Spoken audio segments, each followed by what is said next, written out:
right, all right. What is good, everyone? What is good, everyone? OJ here. Welcome back to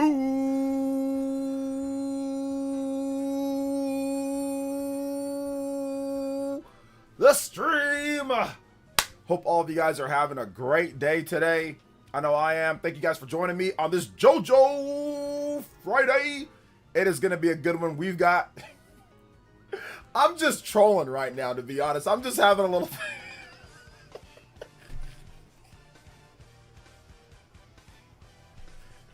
Why is this...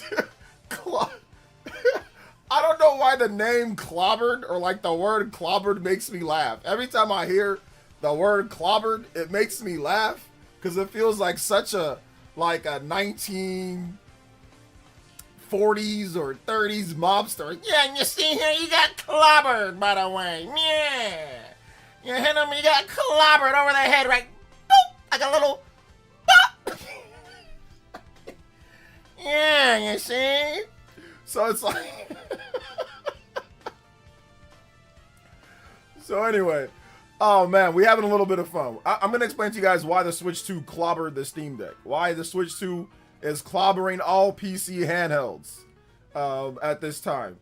Because I still, like I said I'm going to talk about this every single month until IGN, PC Gamer, and certain content creators admit they were wrong. That's all I want. There's certain people that argued with me, that called me names, that put out articles. All I want is an apology. If I want, until I get my apology, I'm not gonna stop until I get my apology and my articles.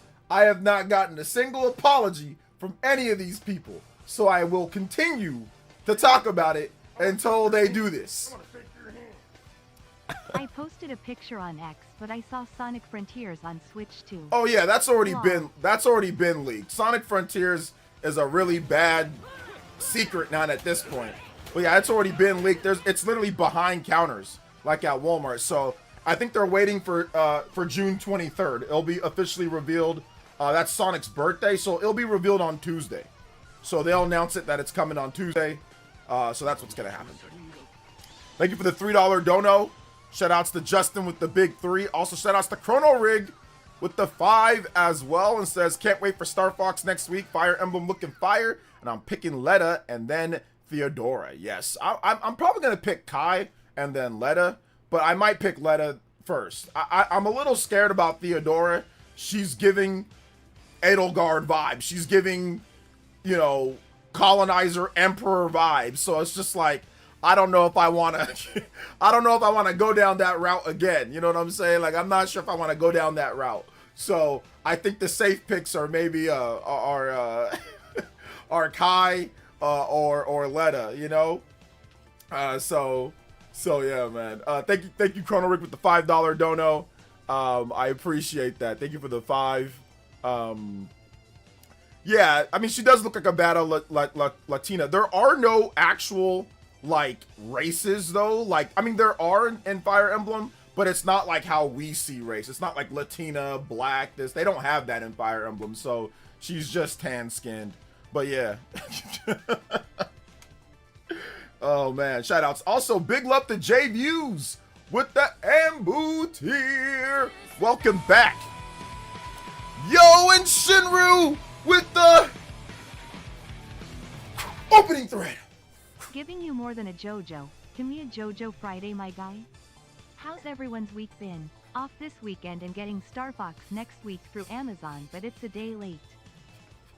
Can we get some Star Fox Ost tonight to start off? Yes, sir. Yes, sir. Shinru, one of the biggest elite ninja and roundtable members. Been around for a hot minute, Shinru. You're going on a decade now, right? Shinru, like 5 or 6 years or something. It's been a while. Yeah, I know you've been around for a hot minute. Shout out to my man Shinru, like always. Commanding the troops. Let's go. I know you're into. I know you'd be excited about Star Fox. You just.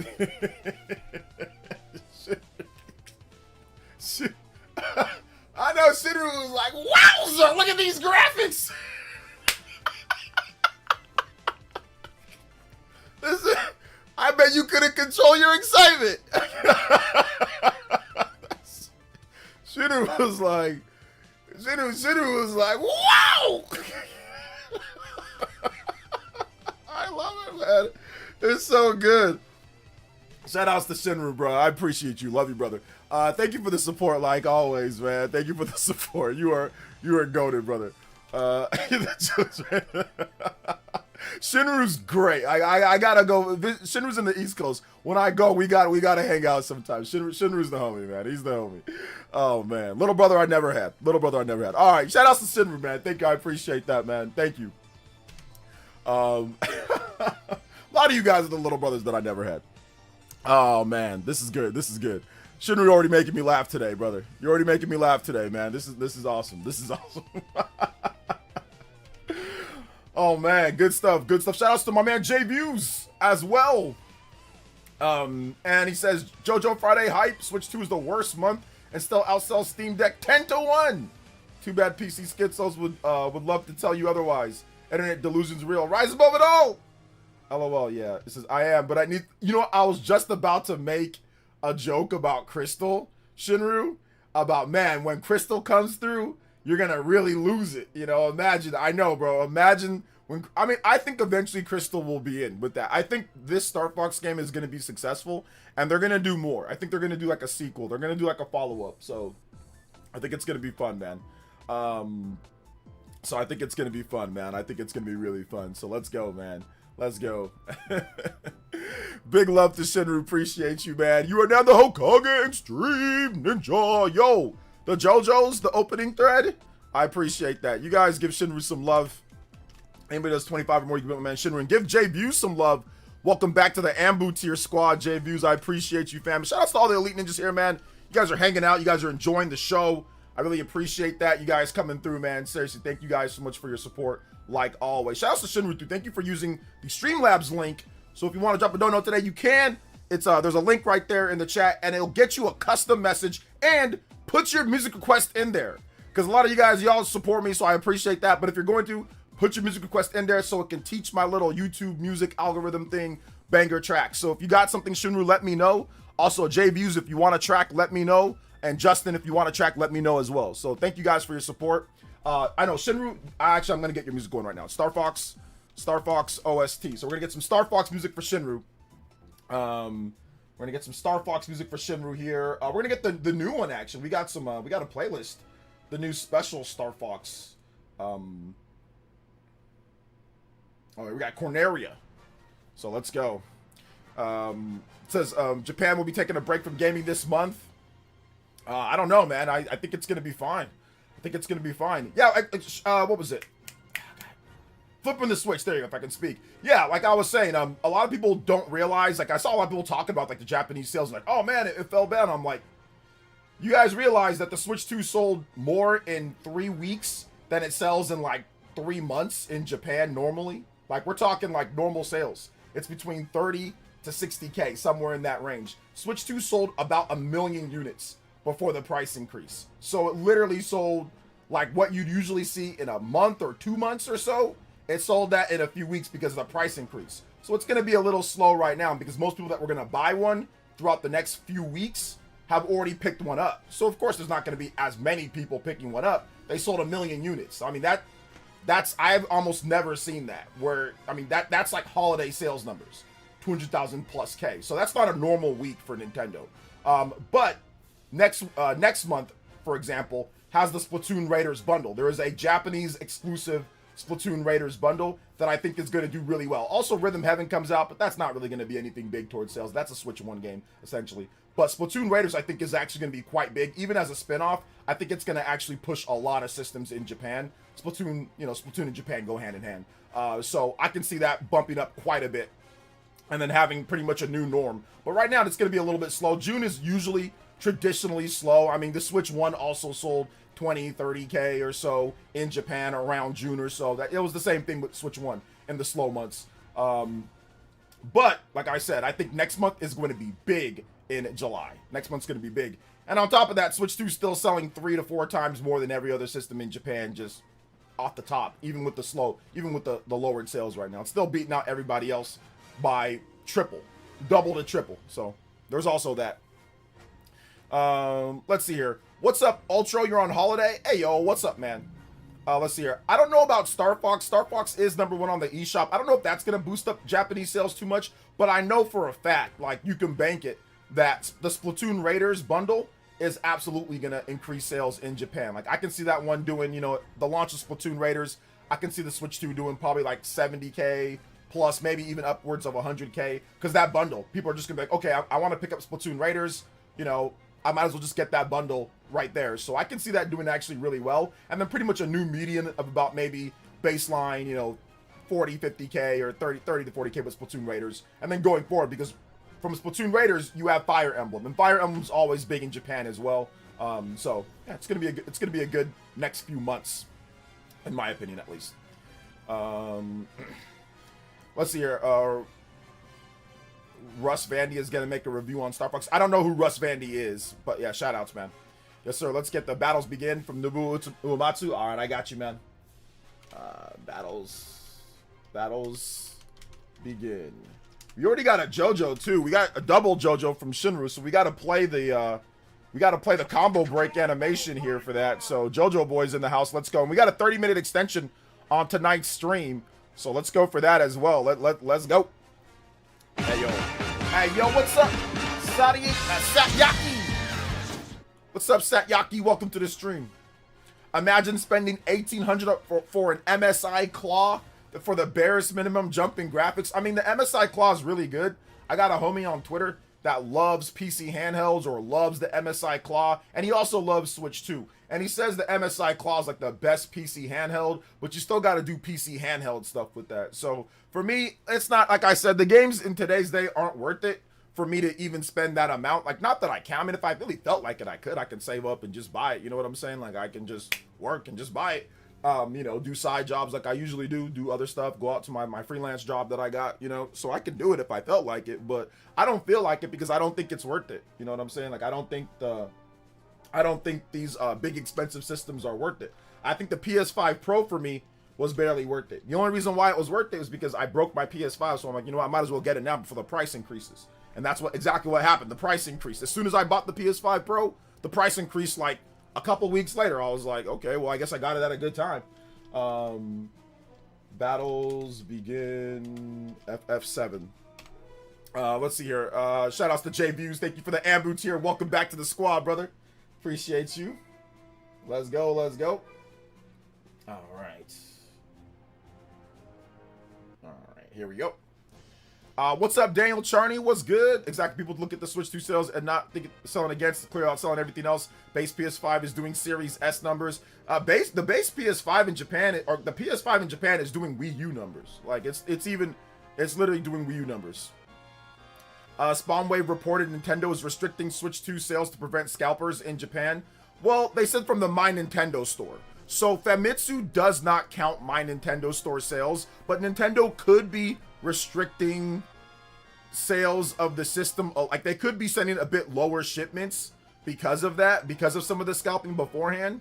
But I mean, we don't know for sure. But Nintendo did say, like, for the My Nintendo store, yes, they are restricting it to I think 50 hours of playtime because people are scalping. Like, they've detected people starting to scalp heavily. And some of that 200,000 plus could have been scalping.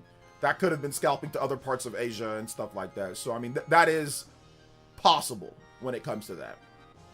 I understand everything is down, but I don't want Nintendo to be being Poop King on Turd Mountain. These sales are bad across the board in gaming, but perhaps June is a bad month to be sample. Yeah, June's never historically a great month. And once again, I mean, Switch 1 also sold around that amount, like in June too. So in slower months, Switch 1 also sold that. If Nintendo didn't increase the price, if they didn't have a price increase, the sales would have been around what they were doing, 50K, 60K, 40K, 30K. That's what they were doing before the price increase was announced. So it would have just been doing the same. Nothing, I mean, it wouldn't, I don't think that the sales now are all of a sudden something to worry about because they announced a price increase and everybody who was going to buy it over the summer decided to buy it up front. You know what I'm saying? It's just like, if you got a $500,000 bonus and then the next month you went back down to your normal, whatever, let's just say 40K, you're not going to be worried. You already got your $500,000 bonus. So that's the reason why I say it's really not that big of a deal, because people that were going to buy it throughout the month or throughout the months of summer just bought it up front first. So, I mean, you want your money now or you want your money later? That's essentially what this is right now. Until the next big games come out. Now, when Splatoon Raiders comes, Star Fox, Splatoon Raiders, Fire Emblem, Nintendo Switch Sports, Ocarina of Time, then obviously you'll see bumps up higher than what it is. But yeah, June is traditionally not a incredible month for sales. Once again, Switch 1 would also sell 20, 30K in June as well. So it's not like Switch 1 was always well above 20K. There were times when Switch 1 also sold that amount too. Early in the life, late in the life, mid in the life. I mean, June's just not a great month for sales. Justin with the 3 as well. Can I get that nice Fire Emblem Fortunes Weave remix? Also, I love Adventure of Elliot, and for some weird reason I have been playing Hogwarts Legacy on Switch 2. It's alright. Fire Emblem, I mean, do you like Harry Potter? If you like Harry Potter, then Hogwarts is good. Fire Emblem Fortunes Weave, I don't know if they have that remix, I don't know if they have that remix music. They might not have it. So yeah, I don't know if they have that remix track, but they do have the arranged trailer theme. So they do have that. Yeah, I'll watch the Splatoon Raiders direct. Yeah, I'll check that out. I'll live stream it. Let's see. I don't have a PC, bro. Yo, what's up? 2 people, what's good? Hey, what's up, big? We got 5 people watching on Twitch, so let's go.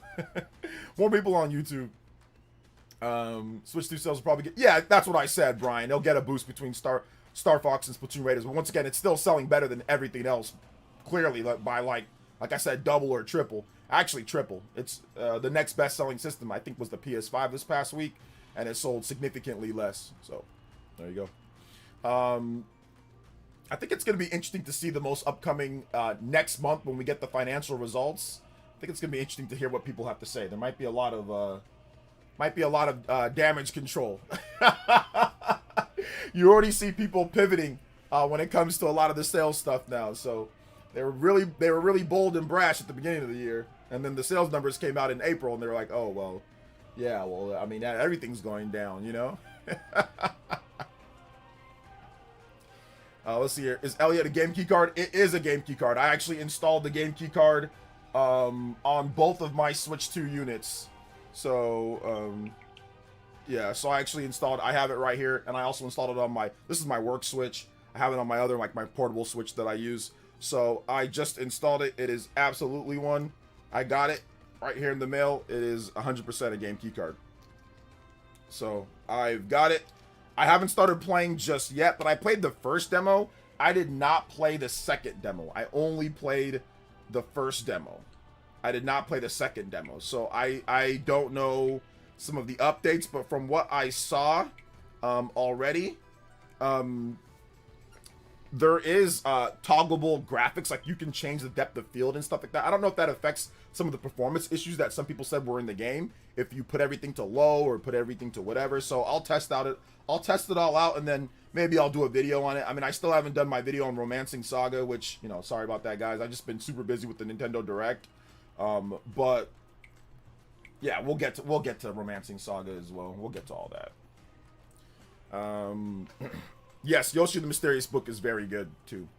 Thank you, Justin, for another 3. Guys, we are already at 41 on the combo board. You guys are popping off today. I really appreciate that. Thank you for the support, like always, guys. Thank you so much. Justin, I'm gonna get you some music, some Kirby. You know what music I'm gonna get you right after this Fire Emblem track finishes. You know what I'm gonna get you. I just begged my favorite character, Sega, to bring Sonic Superstars to Switch 2 because I think it's great, underrated to me. Sonic Superstars. Okay, that's that 2D game that came out a few years ago on the Switch. I think in 2023. Yeah, I mean they could do the one that has like higher resolution. I think the frame rate drops are smoothed out on if you play the game backwards compatible. So I mean I think it's gonna be an okay experience if you play it on your Switch 2 via Switch 1, like, you know, Switch 1 game via Switch 2. I don't think it'll be bad, and I think the resolutions, I think it's 1080p, or is it lower than 1080p docked on Switch 1. I don't know, but I don't think it's a bad experience if you play it. But yeah, I mean, it would be nice if they did like, you know, like a 4K 60 or something like that. I saw your post about Star Fox and #1 on Amazon, and people are already trying to say those numbers don't matter when 007 sitting at number 4 and sold over 2.5 million units. I mean, well, yeah, I think 007, most of the units are digital sales, so I don't think 007 has a high amount of physical sales. But yeah, I mean, I do think that the Star Fox units being number one for as long as it's been, it does mean something. You're probably going to get a number of hundreds of thousands of sales off of Amazon alone, which Amazon's one of the biggest retailers, and that's the reason why I post the Amazon sales and I don't post like Best Buy, or I don't post Walmart bestsellers, or like Target, which you can see kind of their bestsellers list, but I don't post those because Amazon moves a lot of games, because a lot of people, don't have cars, they don't feel like driving, or they just want the game delivered to them. So Amazon is like super lazy person service, right? Like you can just get everything just shipped straight to you. So Amazon to me is one of the better places to look at what's doing well, to kind of see just like, how things are going to do. So I did look at the Amazon charts, and yeah, it is number one on Amazon. It is number one on the Japanese eShop charts. It's number one on the US eShop charts. Adventures of Elliot is right behind it though, so we'll see if it passes it up or not. Let's see, currently playing Elliot off my demo save file. It's a really great game. It's almost like Link's Awakening with time travel. Yeah, exactly. They actually were advertising the game to owners to Zelda players, old school Zelda players. Most people would switch to play it docked. I don't think that's 100% true. I think it's around 50-50. So there is no data that says that most people play Switch 2 play it docked. I don't think that's true. I think you made that up, or at least if you have a source for that, let me know, Slycro. Let's see, life update. I bought a new car, 2026 Honda Civic. Oh, nice. Was gonna buy used, but then the used market kind of sucks right now. Too many miles for the price. Oh, yeah. I feel you. I actually got a used car recently myself, but my car, the car that I got, because I've had the same car for 10 years. But the car that I got actually had pretty good mileage. It was less than 40K, and we got it for a really good price. For a really good price. So yeah, but yeah, dude, that's good. I'm glad that you got that's a great car. You're gonna have that Civic for like 20 years. That might be the last car you buy. Civics are fantastic. They're very good, very reliable cars. Like, oh man, very reliable cars. Very reliable. So that's good stuff, man. Finishing the last round in 3 houses like you. I'm also buying Fortune's Wii physically and digitally to have it ready to play whenever I want. Yes, sir. Yes, sir. I mostly think digital as well, as fact as they're trying to brush aside the fitted narrative, just comical. To me, if it wasn't a Nintendo game, the tone would be different. I'm not sure what you're talking about, or unless I missed it. Let's see, it's sitting at #1 on the eShop. I'm sure there's a lot of people went for physical because, okay, yeah. I mean, digital's obviously like overtaking physical. I think it's very clear at this point that like physical is on its way out. Even with Nintendo, like it's not as clear, but with PlayStation and with Microsoft did, like literally this is like the last generation of physical for both of them, in my opinion. When it comes to Nintendo though, like they're a bit more physical, but it's also starting to thin out. Where like in the Wii U era, it was like 80% physical or something like that. It was like really high. Like 3DS era, it was like 90% plus or something crazy. And now it's like 50-50, maybe even a bit more digital. I mean, obviously Nintendo sells more digital games than physical games, but if there is a physical copy and a digital copy available, what's the split between those games? And I think it's around 50-50, maybe a little bit less. So yeah, we'll see, man. But it's on its way out, but you just got to keep it alive, man. If you're into physical, keep buying physical. Keep buying physical. So, rumor Onimusha Way of the Sword shifting release date from September 25th to September 4th. I don't think that's a rumor. I think that's confirmed down at this point. I think. Let's see here. Switch 3 won't be physical because cards will become too expensive. Well, maybe, or maybe not. Maybe they actually find out some technology where the cards can be better. So there's always breakthrough technology, right? Like when they found out how to put games on CDs. Remember, everything was expensive with carts, but then here comes some of these PlayStation, and they say, oh, this technology, new technology that we can do, like these CDs. I mean, it wasn't new, but for gaming it was kind of new, and we can put them on there, and it's a fraction of the cost. So there might be some new technology where they break through and it makes things a lot cheaper. And I'm pretty sure Nintendo is going to fight hard to find something that'll help keep to try to make the prices lower. I don't think they want to continue on this path. So I don't know. We'll see. At this point, we haven't been able to find it though. Have you bought the Dagden collection? Yeah, you got to watch my videos, Micah. I've talked about how I bought that multiple times now. Pretty much every Fire Emblem video, I've talked about how I bought the Dagden Special Edition. So watch the Fire Emblem vids. Let's see. Damn, bro. So down Onimusha's the day after Orbitals. Yeah, I know. Like at this point, it's too much. I'm not hyped for Minecraft. I don't play Minecraft Ultra. Let's see here. Rumor Onimusha. I already read that. Shoutouts. The big issue is tariff prices for physical in other countries. Well, in all countries, the big issue is prices for tariff prices, or like importing prices. That's the issue for almost every country. But once again, we got to wait and see. You know, a couple of years from now, there's going to be a new administration. They're going to have new policies. You never know what's going to change or what's going to become cheaper or not. There might be people that want to help the video game industry compared to right now where they just say, screw you guys, I hate y'all. You know what I'm saying? So, like, you know, things change. Things change over time. By the time that the Switch 3 comes, who knows? I mean, obviously, there's going to be multiple different economic policy changes and differences. It's going to be a different world in, you know, 7 or 8 years or whenever the Switch 3 comes out, right? It's going to be a different world then than it is now. Just like the economics from 2017 to 2025 have changed dramatically. It's going to be the same thing. There's going to be a dramatic shift from now to, you know, almost a decade from now. So we got to wait and see. It could be better. It could be worse, you know.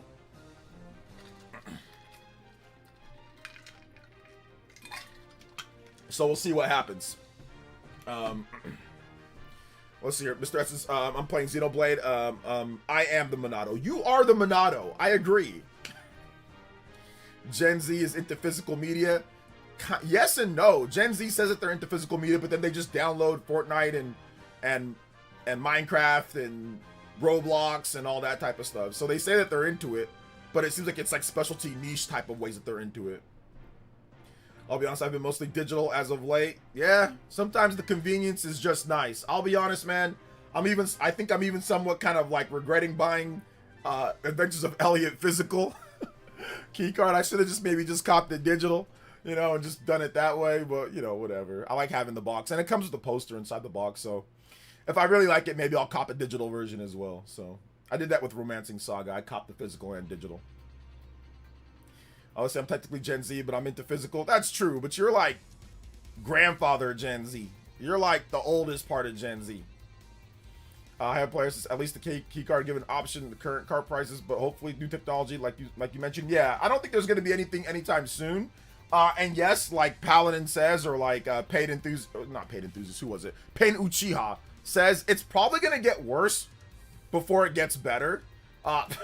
So, because the problem is the AI. Right now, the problem is memory. AI and memory is just taking over everything. Microsoft is literally causing... Microsoft and other companies, Google, all these companies that are doing AI, they're causing this right now. Which is, like I said, a little bit of a... I think that's why Microsoft, Satya Nadella, he doesn't really... I don't think he really cares what happens to Xbox, the console. I think he just wants it dead. Because he's like, oh, well, if the AI prices are destroying our hardware business with Microsoft, who cares? We still have Windows, and Windows, everybody has Windows. People can play on Windows. So I think that's really what's going on right now. Like, I think he just doesn't care. Because clearly, they want to do more for console, but they can't. Let's see here. I went out of my way to get Yoshi physical. Nice, Squirrel Swirl. Is streaming and making content your full-time job? Just curious. No, I actually don't have a job at all. This is not a real job. I actually don't work. I actually don't work at all. Let's see here. This is not a job. I have no money whatsoever. Use the link right there. I'm begging like DSP. Use the link right there and support your boy so I can afford some top ramen tonight to eat because I'm broke and poor. Let's see here. Damn you. I like a good mix of both, but I like physical of a game, and I really love the most all the time. I buy cheaper. Yo, let's go. So let's see here. I'll let the IRS know that you're unemployed so they cannot collect from you. Yeah, please let them know. I hate those guys. Like, I legitimately hate them. So please This is not real. And when people say this is not a real job, I'm like, I wish this was not a real job. Like, I really, really wish this was not a real job. Like, that'd be like the time of my life if this wasn't a real job. So, digital sales on Switch and Steam have made me move away from physical a lot. I just don't like all the boxes. I used to like having shelf full of games, but not so much now. Yeah, that's kind of what happens. Hey, Sherry, that's kind of what happens. A lot of people just don't like having to reach for like a million different games, having to organize all the games. And I'll keep it a buck. In my thing right here, it's getting really cluttered. It's getting really, really cluttered for the size of this room. So, I mean, one of these is I want to get like a way bigger game room to where I have way more space to put the games. I mean, I have space. I mean, I have my closet here. I have space. But like, you know, it would be nice to have a little bit bigger and more space. So. Damn, OJ calling OJ unemployed on Juneteenth. I know. It's just, it is what it is. Hey, what's up, Solid Jake, and welcome. We're gonna have Stealth here in about 50 minutes or so, a little bit under an hour. Stealth's gonna be coming through. We're gonna be talking the Nintendo Direct, some of the best games, what we thought was exciting, blah blah blah, all that good stuff. You guys can also ask questions when Stealth gets here, so we'll be talking about that like through super chats or through whatever. You guys can ask questions if you guys have something for Stealth. So that should be fun. Stealth is actually legitimately one of the biggest content creators on Twitter. For those who don't know, I know it kind of seems weird, but he's legitimately one of the biggest gaming channels or gaming pages on Twitter. He's actually massive on Twitter. So a lot of people know who Stealth is now, man. Let's see here. Is AI also messing with the cloud-based gaming? I wonder, because AI isn't going away, cloud-based gaming could explode in the coming years. Microsoft is betting on cloud-based gaming and all that. So yeah, it could explode in the coming years, but we still need, the problem is that like internet prices are still fairly high for low speeds. I mean, yeah, you can get better speeds, but we definitely need internet to be better in a lot of places too. Let's see, I just have little storage slots for my physical cartridges and I carry them around with me. I only have 31 physical games. That's a good amount. It's not bad.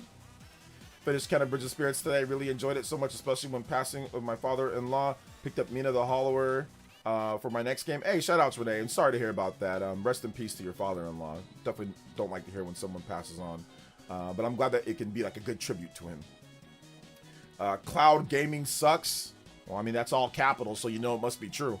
Let's see, you need really good internet for cloud gaming. Yes, you do need really good internet. And you need a consistent connection for cloud gaming as well. 21, you have around 200 physical games. Nice, nice. Yo, Young Gun's in here. Let's go. Yeah, yeah, USA is sketchy with fast internet. Not cheap in places like Japan, though. They are wired. Yeah, and in some places like Europe and all that, I think, isn't there like data caps, or you like, there's a certain amount of data that you can use? I know some places have that to where people have data caps. But yeah, it's one of those things to where right now no one's ready for all cloud gaming, and I don't think I'm ever gonna like all cloud gaming. Because I just don't like having to rely on a persistent internet connection even for offline games. Like, I don't mind having the internet for like some things, like, okay, you need it to log in or you need it for one thing or two, but like having it towards persistently, and like, let's say your internet goes out, or let's say something cuts off, like you have no access to any of those games. So I don't feel comfortable building any type of cloud library, or I don't think that's going to be something that I want to do, you know? I picked up Analog Pocket yesterday. Game Boy games look so good. Nice, nice. I don't know if I'd ever waste my time playing Game Boy games anymore, but I know some people love to go back and play those old classic Game Boy games. Let's go. What's up? Enjoying Xeno 1 and Elliot. We're eating good with games. I'm fat. I'm freaking overweight with games, bro. It's like crazy how much stuff there is to play. It's wild. Cloud latency is a real killer. Unplayable and fluctuating internet, subpar experience, and good internet. Some people say that it's really good. Like, I know I've heard some people say like Xbox Game Pass is really good, or Xbox Cloud is really good, but nah, I'll pass. You know, you guys can go enjoy it. You guys can go enjoy it. I think I'll pass. Or unless, like I said, the games have to be incredibly good for me to sit there and say, okay, what's going on with this, you know? The problem is the industry is not producing games that are like so good to the point to where I'm like, oh yeah, I want to do cloud gaming and all, like, nah. But if you give me stuff like Metaphor, Astrobot, you know, Resident Evil 9, you give me stuff like that on a consistent basis, like consistently, I'll think about cloud gaming and like PC and all that. But if you're not giving me that consistently, then nah, I'm good. Which they're not. So, like, the sauce is missing, guys, boys and girls. The sauce is missing. The sauce is missing. It's there every now and then, but like it definitely, like, it's missing. It's not as abundant. And that's why I think one of the reasons why the hold up real quick. I like that song. I'm gonna play it one more time. I do like that song from Metaphor. And I think that's why Switch 2 clobbered the Steam Deck.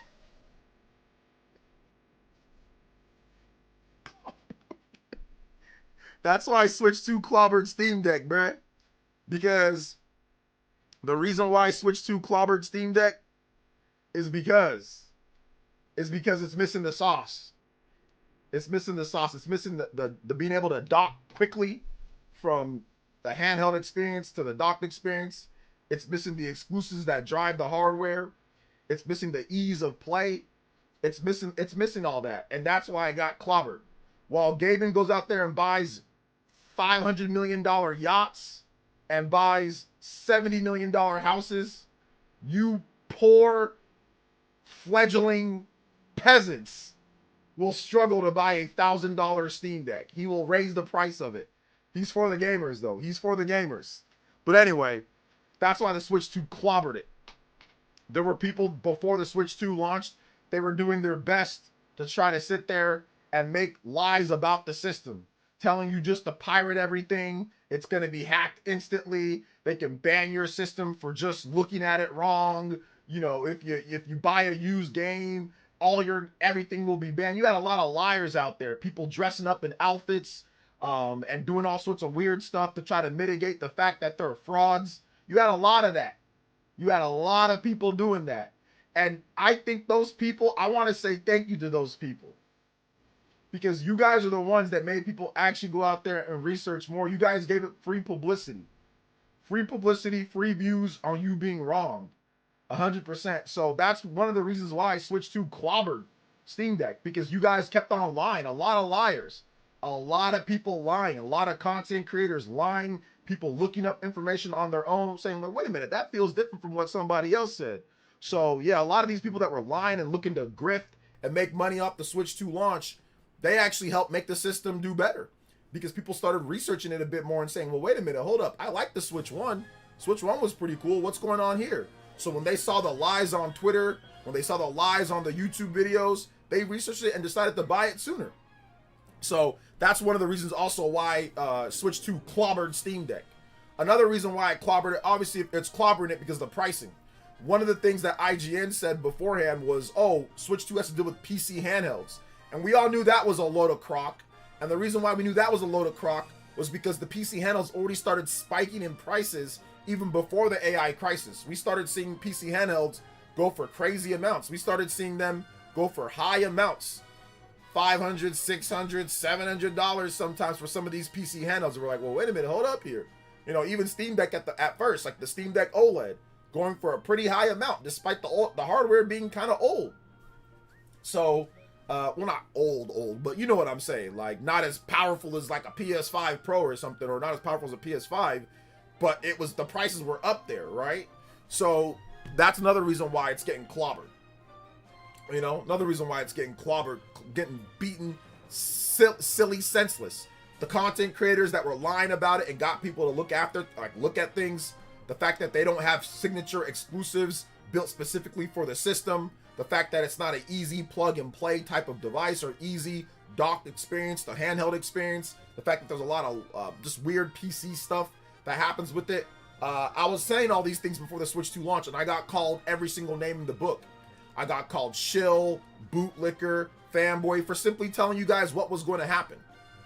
A lot of these PC guys were doing that. They were saying that to me when I said I sold my PC, my Steam Deck for a Switch 2. They couldn't believe it. They were very angry because I decided to make a grown-up, an adult decision with my own technology. And I, told you guys, so that was one of the things. And I'm like, listen, don't let this Switch 2 be successful, because it is. I'm going to make money off of you guys for the rest of the freaking generation while you guys are going to hold your tongue, because it's going to bop it over. It's going to clobber it.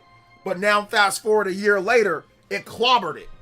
So I'm going to sit back and I am going to make videos and live streams and everything that I can telling you how wrong that you were. So I gave you guys fair warning. For those that are wondering why I'm doing this, I'm telling you why I'm doing this. I gave them fair warning. You better not let this thing be successful.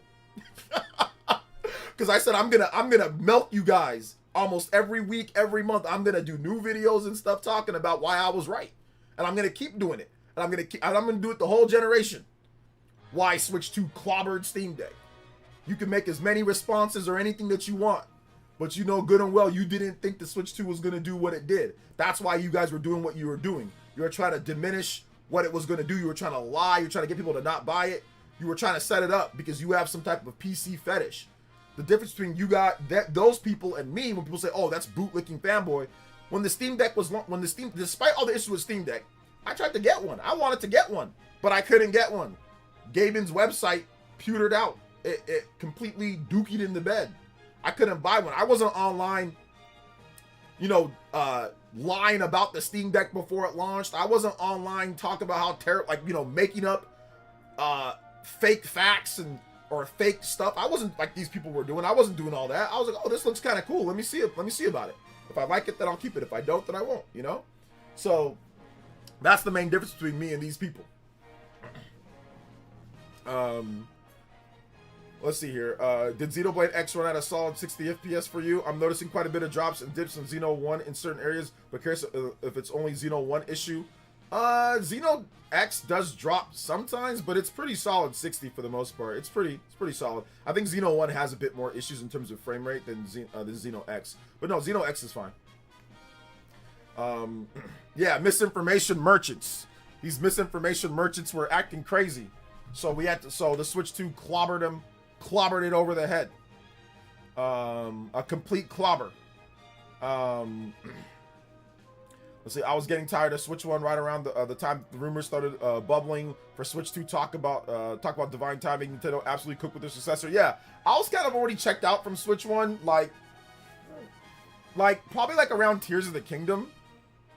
Like, it was impressive, but seeing the frame rate drops anytime you pulled out Ultra Hand, and it just made me kind of be like, okay, we need a Switch 2 at some point, like very soon, there are coming up. 13 different PC handhelds released by the main PC handheld makers in the same time. Nintendo released 4 different handheld Switch Lite, Switch OLED, and Switch 2.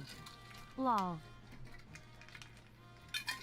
The reason why they keep releasing new stuff because they're frauds. They have to sit there and they have to try to hype you up with little hardware increments every single time. They're fraudulent. It's just a get-rich-quick scheme. They're trying to milk everybody as much as they can, as hard as they can, then discontinue it when nobody buys this crap anymore because of the AI and because of the RAM prices. That's what they're doing. They're just trying to milk you guys to death. So if I were you, I wouldn't, me personally, now I can't tell you guys what to do with your money. You know what I'm saying? You guys buy whatever you want, do whatever you want. But me personally, I wouldn't invest into any of them. I don't care how good the performance is. I wouldn't invest into them. These guys are frauds. All they do is just release you buy a new piece of hardware, then like a year later, the MSI Super Claw Booty Scratch 2 comes out, and then you buy no one ROG Ally, and then all of a sudden the ROG Ally XXX, XXX, Vin Diesel Bald comes out. Then you buy one of these systems, then all of a sudden the new Lenovo, Dovo, Bovo, Trovo comes out, the next day. So it's like every time that you buy something, they just scam you with another new model that you could have just waited for the following year. So it's like, why invest into any of these bumps? If Nintendo did that, we'd freaking riot. I'd literally grab a pitchfork physically and literally march. If they're sitting there and releasing new models every single year and a half to 2, I don't give a damn how these guys make money. They're frauds. All of them. These PC handle people, they're all frauds. They're all fraudulent. They're all grifting, just trying to make as much money off the audience as possible. They don't make any first-party games. They don't do anything. And I don't care if people clip this, whatever. Put it on your channel, give me more publicity, because what I'm saying is correct. I told you guys this before the Switch 2 launched. I told you guys before a lot of these fake handheld PCs launched. They're not looking to make things better for gamers. They're just looking to extort as much money out of you guys as possible, as quickly, with these crazy prices. That's what they've always been able to do. Lenovo, why don't you guys put together a first-party development studio? If you guys were actually, this is what you do. If you actually for real are invested in hardware, if you're Lenovo, if you're, Gaben, or if you're whatever, you would actually put some stuff together. I know they've got their own development studio at Valve and all that, but you'd put some stuff together and say, hey, look, with Steam Deck development, we've got a new small indie team that's going to be making stuff that's curated and customized for Steam Deck. We want to push this thing. Or if you're Lenovo, hey, we put together a small indie team. They're going to be making some cool games where it launches, I don't know, first on Lenovo, or you get some extra things. Like, we're going to push it on this. They don't do any of that. They just throw stuff out there and see what sticks and hope people buy it because of power. These guys are frauds, all of them. I wouldn't buy into it because they're gonna discontinue all this crap when the prices are already going towards $2,000. They're just gonna when nobody buys this stuff in the next few years, they're just gonna discontinue it, or it's just gonna be for the top of the elite spenders. This stuff is fraudulent, guys. If I were you, I would just I don't know. You get a PC if you want a PC, or you get a Switch 2, or you get a PlayStation.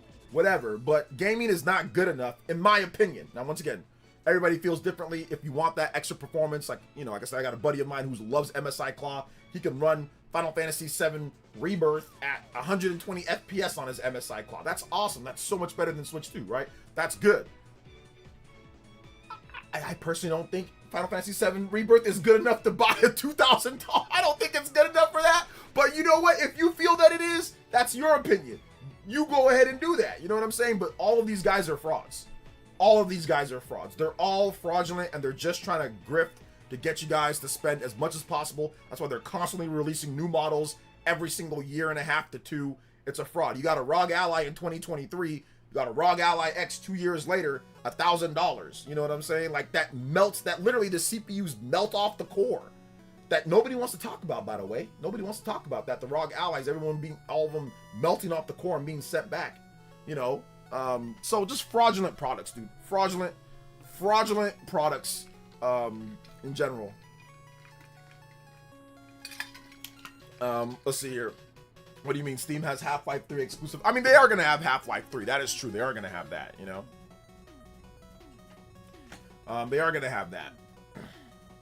Switch 2's launch was so hyped, so annoying at the same time. Misinformation spreading like wildfire, and all these sheep following grifters were believing anything that Bastion said. It was insane. Yeah, but I think at the end of the day, I think that actually helped because people started doing research themselves and started actually gravitating towards people like myself, or people like Spawnwave, you know, or people like,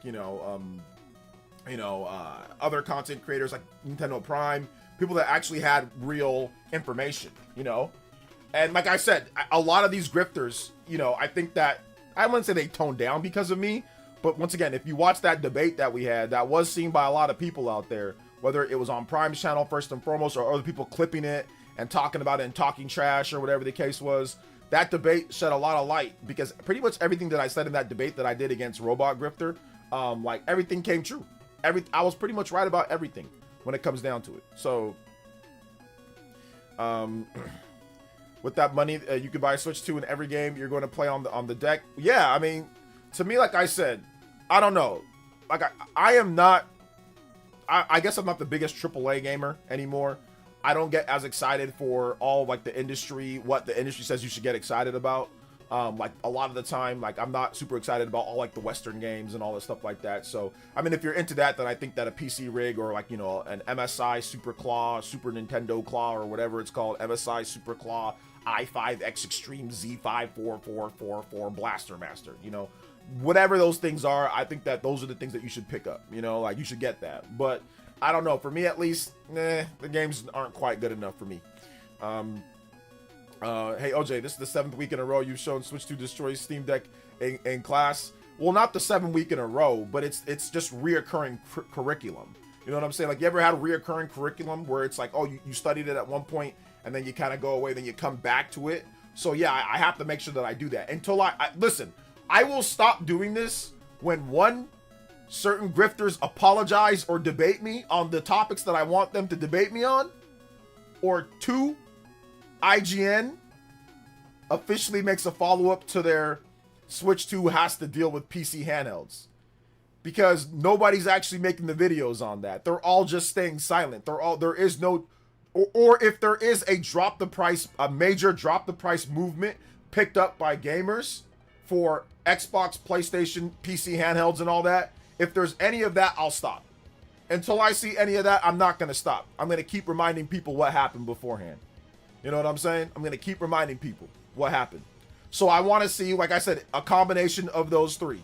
I need to see the people that called me names and bootlicker and all that beforehand for me telling the truth about everything. I need them to apologize or debate me on it, or I need IGN to follow up on that. You have to keep bringing it because you know they would if it was reversed. Exactly. Justin with the three, and that's something that I've said multiple times. Let's just say the Switch 2 wasn't doing as well. Let's just say it wasn't selling well. It was selling Wii U levels. What do you think would be happening right now?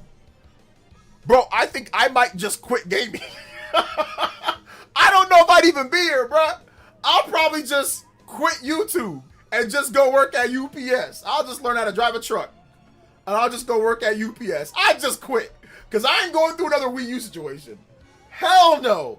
I am not. I will just quit and I will make a podcast. And every now and then I'll come and talk with Stealth once a month or a couple times a month. And I'll just be on my way. I'll go work or I'll go edit for other people.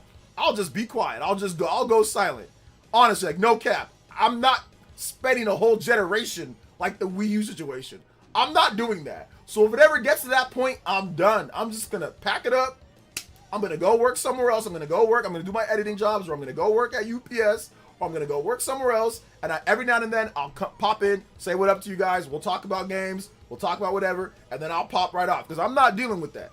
I'm going to take my ball and go home. I'm going to take my ball and go home if that ever happens, bro. I'm taking my ball and going home. You see what the Xbox guys are going through? Some of these guys have legit, and I don't want to laugh about it, but some of these guys have legit real mental problems right now because of Xbox. Like some of these guys, they have mental problems because of the sales and because of what people, bro, it's not good. I'm not going through that. I went through that with the Wii U. I'm not going through that again. Hell no. I'm not going through that. Let's see. I'm curious if Sony will try to compete against Switch 2 with a new handheld. I don't know if there is going to be a new handheld from Sony because I don't know if they can get the price down to where they want it for what they're trying to do. Hey, shout outs to Mario 2267. So I'm not so sure, man. Acting like they never tried to judge the Switch 2 despite never judging the actual environment, bro. I'm telling you. Yet Wii U somehow looks better in hindsight versus what's happening at Xbox right now. I mean, I guess maybe yes and no. Yes and no on that one. Let's see here. Kid Smooth made 3. Yeah, I've seen Kid Smooth go through every stage of grief and even make a new stage of grief. I've seen him go through every stage of grief, flip, reverse, and like Castlevania, back, like, you know, the Castlevania mansion, like Symphony of the Night. He like flipped it upside down, and then there was like a new way of stages of grief. I watched so many of his videos of every stage of grief, from Glee, from this picture of him smiling with Bethesda when they bought Bethesda or when they bought Activision. I've seen these guys go through every stage of grief and completely remix it to the point to where it's, like I said, it's a Castlevania dungeon where it's upside down, it's reversed. You know what I'm saying? You got to collect all these different parts. I ain't doing that. I'm not going through any stage. I went through the stages of grief with the Wii U. I will never, ever, ever do that again. I'm out. I'm out if they do. Like I said, UPS is calling. UPS is calling if that ever happens again. Let's see here. It says Xbox surprisingly gets more third-party support. Xbox gets third-party support because of their relationships with Game Pass and because they make an x86 system. It's essentially just a PC, so it's a very easy port from PlayStation and from PC. So they get it because of that. But if you've noticed, a lot of Japanese third-party games, AA titles, do skip Xbox because there's no point in publishing it because their game's not going to sell on there. So they get a lot of third-party support when it comes to Western titles. Absolutely, they pretty much get everything.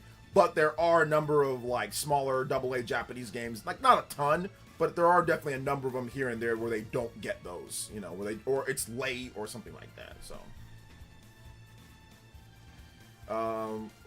when it comes to Xbox ZeniMax layoffs, has apparently already started based on rumors that dropped today, or ZeniMax. Well, we'll see. Nobody should ever go through the grief because of video gaming. Somehow the server really needs to turn off the internet and touch grass. Well, that's the problem. Like here's the thing, Squirrel, let me ask you a question. Think about it for a second. Every time you go online to see what people are talking about online, it's something about the sales numbers. It's something about this. It's something about that. It's something about whatever, about how failure, blah, blah, blah, you know? A lot of the Steam Deck schizos, like they can sit back and say, oh, well, Valve is Valve. Like Valve is so successful. And that's true. Valve is very successful. So they don't really sweat the Steam Deck stuff too much, right? But think about it, if like every time that you went online, somebody had something to say. Like you can't even talk about games because people just bring up whatever. The reason why I gotta go hard on Steam Deck a bit is because, like I said, the Steam Deck people were acting crazy beforehand. So I'm just simply matching the energy. That's all it is. Shout outs to Daniel C with the 2 jewels. Thank you for that, man. So Switch 2 feeling like the Wii U would be like future Trunks timeline. Oh yeah. Oh man, that's the future. Oh my God, Party Man, that is 1000% the future Trunks timeline. That is not good. That is not good at all. That is not good. Let's see, where can I watch the debate with Steam heads? I didn't debate a Steam head. I debated basically like just like a grifter. But like you ain't gotta watch none of it. It's already dead and buried at this point. Steam Deck people need to get reminded that they're wrong for the entire generation. Oh yeah, absolutely. They will be reminded all the time. Yes, absolutely. Until I get a debate, because some of them are still lying. Some of these Steam Deck schizos are still lying about Switch 2. So I would request a debate to talk about this. Specifically people who say that the Switch 2 C button requires a credit card to use. That's a lie. You can map it to whatever you want. You can map it to a left or right on the D-pad. You can map it to any of the buttons. You do not have to pay to use the button. Yeah, Game Chat is a paid service, but you do not have to pay to use this button. It's not required. So there are people who still consistently say that, and that is a lie. So they continue to lie because they're so salty that they were wrong about game key cards. They said that game key cards were tied to your account. No, they're not. Game key cards are not tied to your account. They are tied to the key within the cartridge. So if you take a game key card, this is Adventures of Elliot, for example, you take this game key card and you put it into a different Switch 2, it's going to prompt that Switch 2 to download it. So the game is tied to the key card. It's not tied to your account like an actual game that you buy off the eShop. So we had somebody that consistently lied about that. And then when I tried to call them out about, or I said, hey, let's debate, let's talk about this, they ghosted me, tried to act all slick on Twitter, and then they got racialed into oblivion when I dropped the truth bomb on them, where Nintendo specifically says, this was, I think, right before launch of the Switch 2, specifically says, oh, well, no, they're not tied to an account. They're just, it's a download. It's not tied to an account. So they specifically lied about that and then tried to damage control and walk that back and say, oh, well, we'll need to wait and see. No, there is no wait and see. You lied. You didn't research properly. So we've got liars who consistently lie about the Switch 2. So I need those people, crazy Steam Deck guys, I need those people to show up. I need those people to talk to me about it. You know, instead of just sitting back and lying all day, why don't you talk? Let's discuss it. But if you're a liar, the last thing that you want to do is talk to somebody truthful, right? You don't want to talk to somebody truthful. You don't want to talk to somebody actually objective. You just want to make your fans and make your audience make it seem like that person is crazy and is just bootlicker and all this other stuff. You don't want to actually talk because, oh, wait a minute, hold up. I've seen his debates before. I've seen his clips before. He knows what he's talking about. He's very objective. Oh, wait a minute, hold up. He has all the systems. Wait a minute, hold up. He's not crazy when it comes to bootlicker. If there's something that's wrong, he'll actually talk about it. That's the real truth. Like the Mario Kart $80 thing. Heck, even Fire Emblem, the $80 physical. I don't even like that. I'll talk about it. You know, even game key cards, just in general. I didn't defend those. So that's the thing. They want to avoid. So I will remind these people that consistently do this every single time. And I will do it all generation. And I will make money on them all generation. So get ready. get ready. Get ready, because I am going to do it all gen. And it's going to be fun. We're going to have a bit of fun here.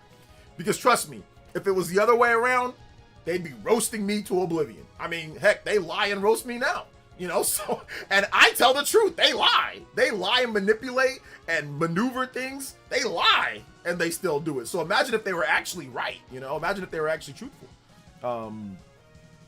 Do you think consoles will eventually die off in favor of PC in the distant future? Not PC, but just cloud and like through your TV.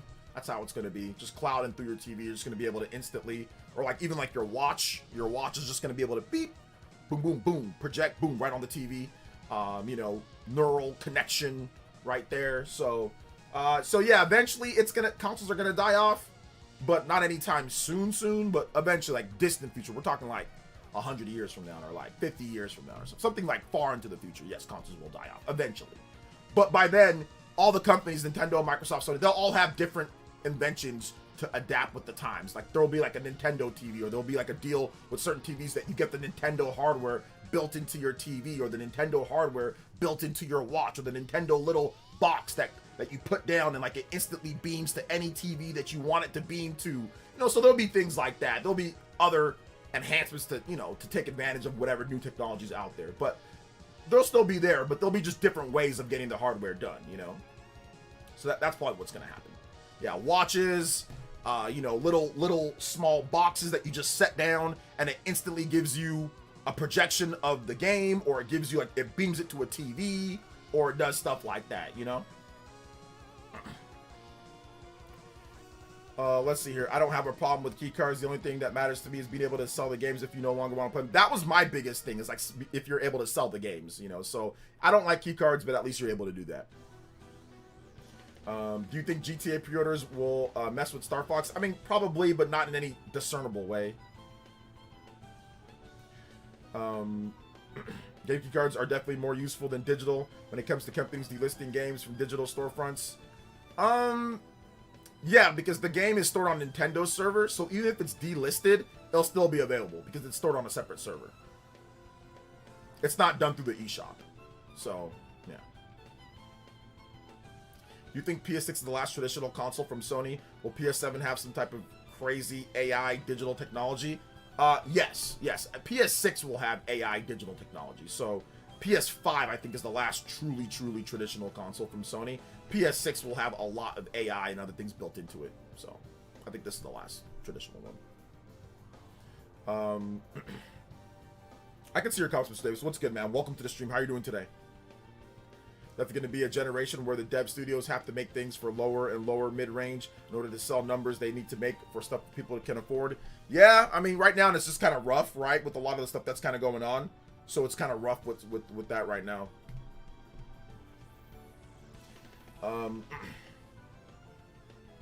Yeah, even Nintendo's first digital console, the Wii, can still allow you to re-download stuff you bought digitally. Yeah, like they'll just chuck stuff on a server that they'll be able to hold specific games that if you already have it, you know, you'll be able to download it. So pretty much all those games are there. Obviously it costs a lot more to keep a storefront running, like for the persistent years. But yeah, they'll probably have it to where you can just access your games, like if you already bought that game or whatever the case, like you have the key card, you know, or whatever. So that'll probably be around for a very long time.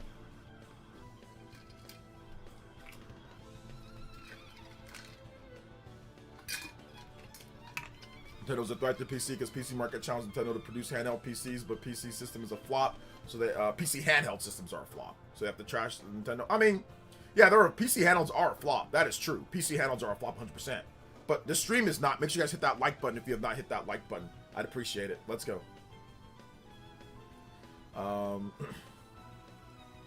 If Sony wants to launch a hybrid, they're 2 generations too late. It's not easy to compete with Nintendo in that space anymore. I think the problem with launching a handheld for Sony is the pricing right now for RAM. You know, like the pricing for semiconductors and RAMs and components is too expensive. So it's going to be difficult for them to launch 2 separate pieces of hardware, both of them being maybe near $1,000, right? So if you launch a PS6 and it's subsidized even a little bit, but it's like $600, $700, $600, $700, and then you launch a handheld that can apparently, like the rumors say, it can play PS4, PS5, and PS6 games, with PS6 games being cloud, maybe some of them native, some of them not. Like, it's just too messy right now. There's no real path, but I mean, who knows? We'll see what they do. But right now, it's looking like it's going to be, you know, it's going to be really tough for them to launch any type of handheld right now because of the prices. Nintendo's struggling when it comes to the cost and the components and all that. They're struggling, and that's $500, and that doesn't cover everything. A PS handheld would be minimum of, you know, $700. That's what I would think the minimum. Shout outs to Is it Adri? Adri Rose? Adri Rose, thank you for the 6-7. Also, Daniel, thank you for the 6-7 as well. 6-7. Thank you guys for the jewels. I appreciate that. Hey, what's up, Superpower Man? Welcome. What's up, Nenmar? My day's good, man. How are you? Oh, well, GTA alone could push Switch 2 down to a point to where it won't ever recover from, and y'all already skipped another year with new Zelda or Mario game. Interesting with that. So, how much do you want to bet on that, Baron? Here, Baron. You want to bet on that one, or are you just talking? How much you want to bet? That GTA is gonna push it to the path where it won't ever recover from? Ever? So how about by Nintendo's financial quarter, they'll hit their sales goal. So that'll be well past GTA. Their financial year ends by the end of March. So you want to bet on that one or no? How about $100 that Nintendo still hits their goal? If they never recover from GTA, that means that they probably wouldn't hit their goal in March. So you want to bet on that or no? Yes or no?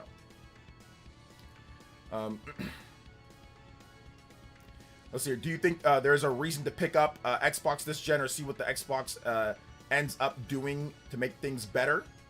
I wouldn't pick up an Xbox right now at this point, but I mean, if you want Game Pass and all that, it's fine.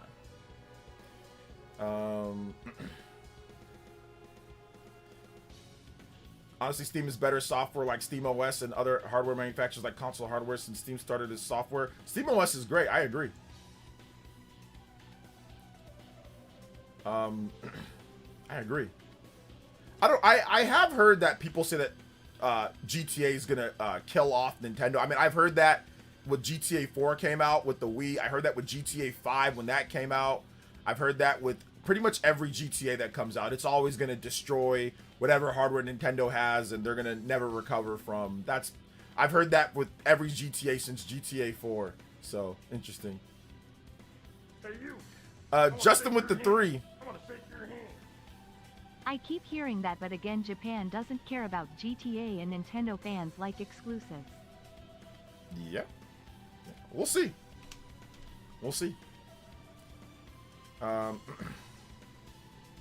you gonna do the Spawncast tomorrow? I should be on the Spawncast tomorrow. Yes.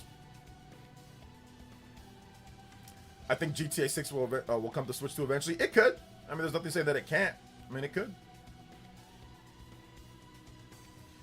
Let's see here. The real question is, can GTA 6 help or save Xbox? I don't think so, because I think most people that are gonna buy GTA, they're probably just gonna get it on PS5. I think they're just gonna either buy a PS5 or get it on PS5. A lot. Well, not most. A lot of people. But OJ, this time it's different. It's GTA 6. Yes, it's different. It's GTA 6. Why would a multi-plat game kill off Nintendo? Because people like to talk. because people like to talk. But like I said, yeah, the bets on the table. Beer Baron. Nintendo doesn't hit their sales goal or anywhere close to it, then GTA is effectively completely shut down Switch 2 sales. Hey, we can bet. We can bet $100, whatever you want. Let's see here. The Western people in the AAA industry. What cracks me up is how people try to trash talk Breath of the Wild during the cross-gen and forget that GTA 5 started on the PS3. Do people forget that? I think it's well known, but yeah. This hits their goal. You mean arbitrary internal corporate sales goal? How you gonna act? How you gonna act like GTA ain't important? Arbitrary sales goal? Well, I mean, if they hit their sales goal, that means that they've sold. They're one of the fastest. They're actually literally like the fastest selling system of all time, and that's faster than Switch 1. So if GTA 6 comes out at the end of November, right, and they can't hit their sales target because GTA 6 is inhibiting that, so they actually did conservative on their sales target. So you're saying that GTA could end Nintendo's sales, right? So GTA comes out and they factored in the sales numbers back in like a year before, you know, they factored in what it's going to sell. If GTA 6 really was going to put an end to Nintendo, Nintendo would not hit their sales target because it comes out in November. That means you have November, December, January, February, and March. You have 5 months of where GTA is affecting the sales numbers. So they shouldn't really hit their sales target. Now, Nintendo could have factored in GTA into that, But I don't think they did. They factored in the price increase into that more so than anything. Hey, you. So I want to shake your hand. so it should, if it actually affects it, then it I should think not hit their sales GTA target. fans are making me hate GTA 6. So Lol. that's the reason why I say like with their sales target, because GTA 6 should inhibit them from hitting that, because it's gonna have 5 months to really hit their sales, right? So it shouldn't hit their sales target at all. I mean, if you think that GTA is gonna have that big of an effect, I mean, nobody's acting like GTA isn't important, but at the same time, I'm not gonna sit there and say that GTA is going to completely ruin Switch 2 to the point to where it's not going to sell anymore. That sounds a bit excessive. I mean, and once again, people did say that with GTA 5, people did say that with GTA 4, and that didn't really happen when it comes down to it. So,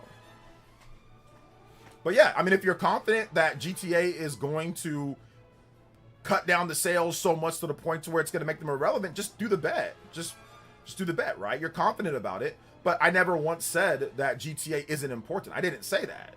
So, I mean, you're doing a little bit of like a red herring, kind of like fallacy, kind of like, look at this thing over here, you know, or putting words in my mouth that I never said, you know. I never said anything about GTA not being important.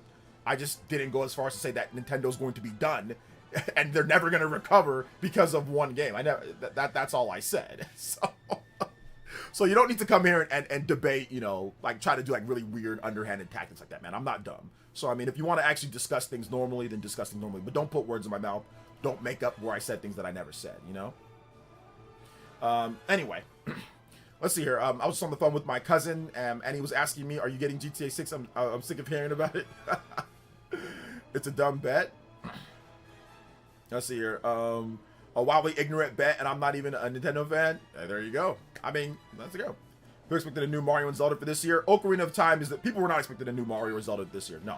We were already told early in the year that there was not going to be any new Mario this year, that it was going to be next year. So Mario's coming out in 2027. There's also a new Pokemon game in 2027, and there's also a new Xenoblade game in 2027. So that's going to be a pretty big push for 2027. In 2026, we were told that there's going to be Zelda, and there's going to be Nintendo Switch Sports, and we knew about Fire Emblem, we knew about Splatoon Raiders. So we knew about Ocarina of Time. Ocarina of Time is a legendary game, and it's going to help push a lot of systems, because Ocarina of Time is legendary. It's a full remake of the game. So that's going to actually push a ton of systems. So no, we weren't told, people were not expecting a new Mario game. That's not true. People were expecting a new Ocarina of Time remake, because we were told in March that Ocarina of Time remake was coming. So that's a lie. But anyway, it's okay. I don't think you're here to actually discuss things normally. I think you're mad that I said that Switch 2, that I said that Steam Deck's getting clobbered by Switch 2. I think you're upset about the title of me saying Switch 2's clobbering Steam Deck. So you're trying to put it like, you're trying to, you know, knock it down a peg or two because you're upset with that. I think that's what you're upset with. So it's okay. Thanks for coming to the stream, though. I appreciate it. Let's see here. Kylie 95 with the $5 says, OJ, it's insane reading the comments on most posts on IGN about Keely about Gabe's $70 million house. Most are just schizos licking the boot without shame. Yeah. Hey, look, $70 million house while you spend $1,000 for a Steam Deck, you know, so it is what it is. I've never seen this guy in here until now. I think he's upset with my title, so he's trying to just knock Switch 2 down a peg or two. Like, well, you think Switch 2 is doing good? Well, you never know. GTA is going to come out. We just starts making up lies and stuff like, oh, we were expecting a new Mario. No, we weren't. Nate literally told us in March, Mario's 2027. And Mario's still going to come out next year, and then what? The sales are going to be there. People are going to buy it. Pokemon Winds and Waves comes out next year. People are gonna buy Switch 2 for Pokemon Winds and Waves. Duh, they're gonna do it. They're gonna buy it for that. So when I see stuff like arguments like this, it's really easy to combat that type of stuff. But it's all good though. Like I said, make a bet. I mean, if you're confident, Beer Baron, make a bet. Stop just arguing. Like, we don't gotta go back and forth. Just make a bet. Make a bet. Put 100. Put 200. Put whatever you want if you're confident. So let's do it. If not, then don't worry about it, man. Just like I said, just move on. We can agree to disagree. You know what I'm saying? Let's see here. 200K by the Star Fox 200K by the end of the year. 200K. That's too low. It's gonna be more than 200K. I would think it's gonna hit at least 1 million. 200K. 200K by the end of the year? That's insanely low. That'd be like the worst selling Star Fox game ever. I don't think there's any way that it can sell lower than freaking Star Fox on the Wii U. 200K. You're giving Steam Deck way more than it deserves. It's being crushed by Switch 1 sales-wise. Yeah. So yeah, man. Oh, no, I'm not upset at all. I'm not upset at all. You're projecting right now. You're projecting. I'm not upset at all. I'm actually good. This is my job. I'm getting paid to do this. You're here for free. I mean, if I was in spending my Friday night in a chat room for free, getting clobbered in a debate. Is GTA going to make it too hard for Steam Deck to recover too? Listen, man. If I was sitting here for free on a Friday night, rotting my life away for free on a Friday night, getting clobbered in a debate by a streamer while he's getting paid and you're doing it for free, hey man, I'd be upset. So I see the projection going on. I'm getting paid for this. You're not. So I'd be upset. You're doing this for free. You're doing this pro bono. You're losing pro bono right now. So it's all good, brother. It's all good. Deesbees with the $1.99 says Star Fox is less than a week away. Ocarina, November. Yes, sir. And also thank you, Justin, with another 3. Is GTA going to make it too hard for the Steam Deck to recover? I know. PC gaming's done, dude. There's no GTA 6 on PC. So since there's no GTA 6 on PC, can PC recover? There's no GTA 6. Can it recover? We'll see. We'll find out on the next episode of Dragon Ball Z. We know Switch 2 is selling so well. Even Legend of Zelda: Ocarina of Time and Kingdom Hearts will help Nintendo keep selling more because these system sellers. Well, Kingdom Hearts is a multi-platform game, but yeah, I think people will be excited to play it on there. I just checked the UK eShop. Star Fox #1 spot, even on the eShop there. Yeah, it's #1 in Japan, US, and in the UK. So 200K is way too low. I mean, I think 200K would be like the first day sales for Star Fox, first day or two. Clobbering time. I like the Steam Deck, but these type of people aren't helping its case. I don't think, like I said, I listen. I think his only goal in here was to come in and try to knock it down a peg or two because he's upset with the title. That's the only thing that I can think of, because GTA is not even a part of this conversation, but he brought up GTA because that's the only thing that he can think of right now. So he's got to do like a red herring thing. Well, GTA is going to make it to where the Switch 2, nobody's ever going to, like, he's got to do some type of weird thing that's obviously going to be wrong, you know, like that's obviously going to be wrong. So, and that's why he won't bet. He won't bet because he knows he's going to be wrong. He was also, I think he was also here before the Switch 2 launched, and he was saying that it was going to fail too. So he's came back a couple of times to say that Switch 2 is going to flop. He said it was going to fail before the launch. So he was wrong about that too. So yeah, it's all good, beer. And don't tell me that you weren't, because trust me, I now remember you. You definitely said before the Switch 2 launched that it was going to flop, it was going to fail. People are buying PC handhelds. So I think you're a little salty. I think you're a little salty about that one. Let's see here. Let's see here. Let's see. The hypocrisy here is nuclear levels, man. You guys aren't hyped for GTA 6. Oh no, I'm gonna get GTA 6 day one. I'm gonna get GTA 6 day one. I'm picking it up. I'm picking it up. I just didn't do the dumbass thing like you and say that all of a sudden everything's gonna go to hell. The Switch 2 is gonna flop and fail because of GTA 6. You're the one who said the stupid thing. Like I said, you're the one who said the stupid thing. You're the one who's here saying dumb things. Before the Switch 2 launched, you also said it was gonna flop and it was gonna fail. You did. Don't say that you didn't, because you did. And that didn't happen. So now here's your next move. Your next move is to say this. It didn't happen this time, but now it's gonna happen this time with GTA. You said it before, it didn't happen. It ain't gonna happen now at this point. So it's okay.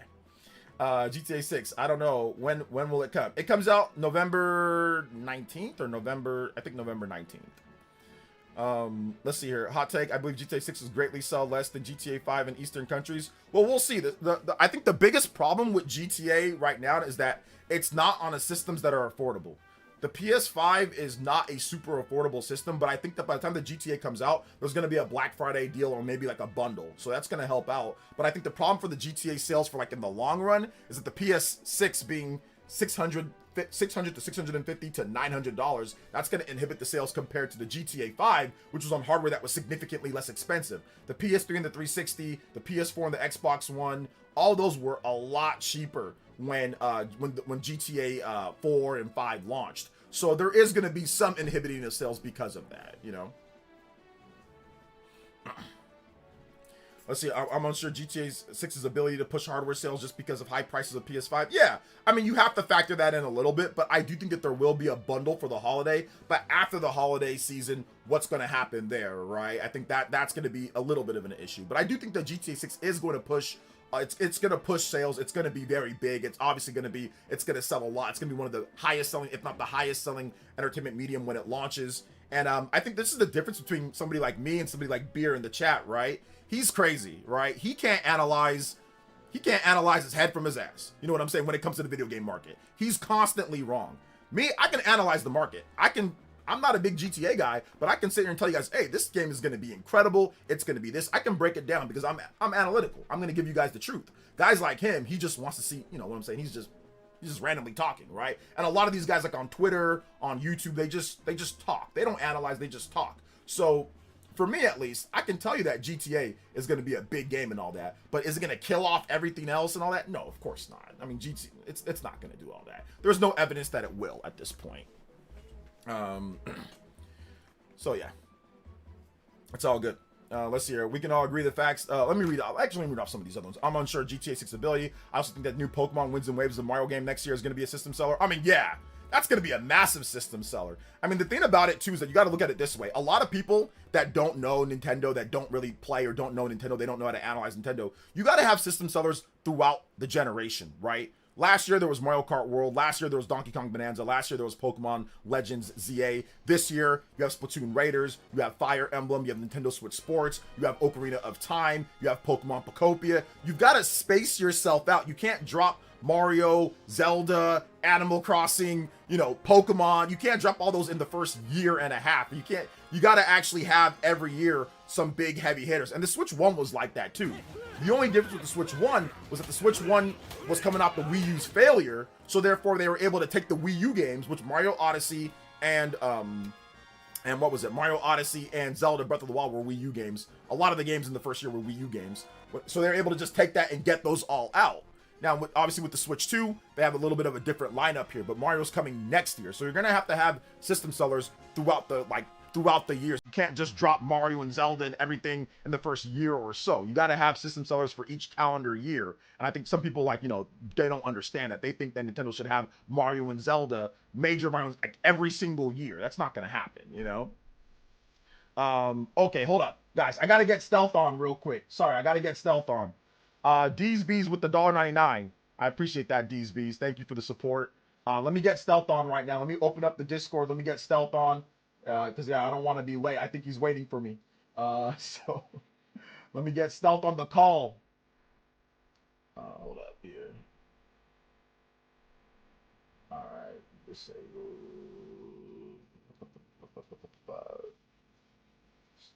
Oh wait, no, not voice. Disconnect. Start video. Here we go.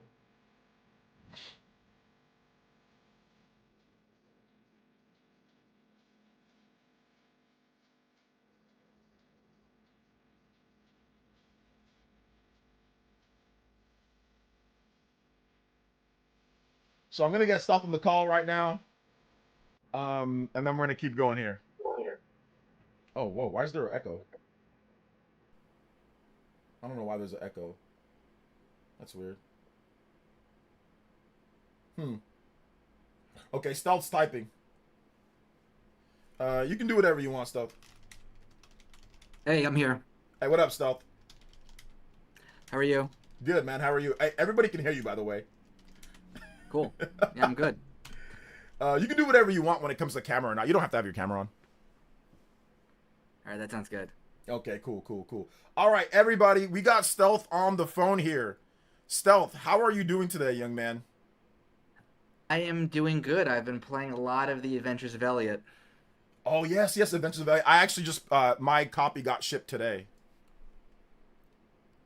So, yeah, it's great. Yeah, I was able to get a copy of Adventures of Elliot on the Switch 2.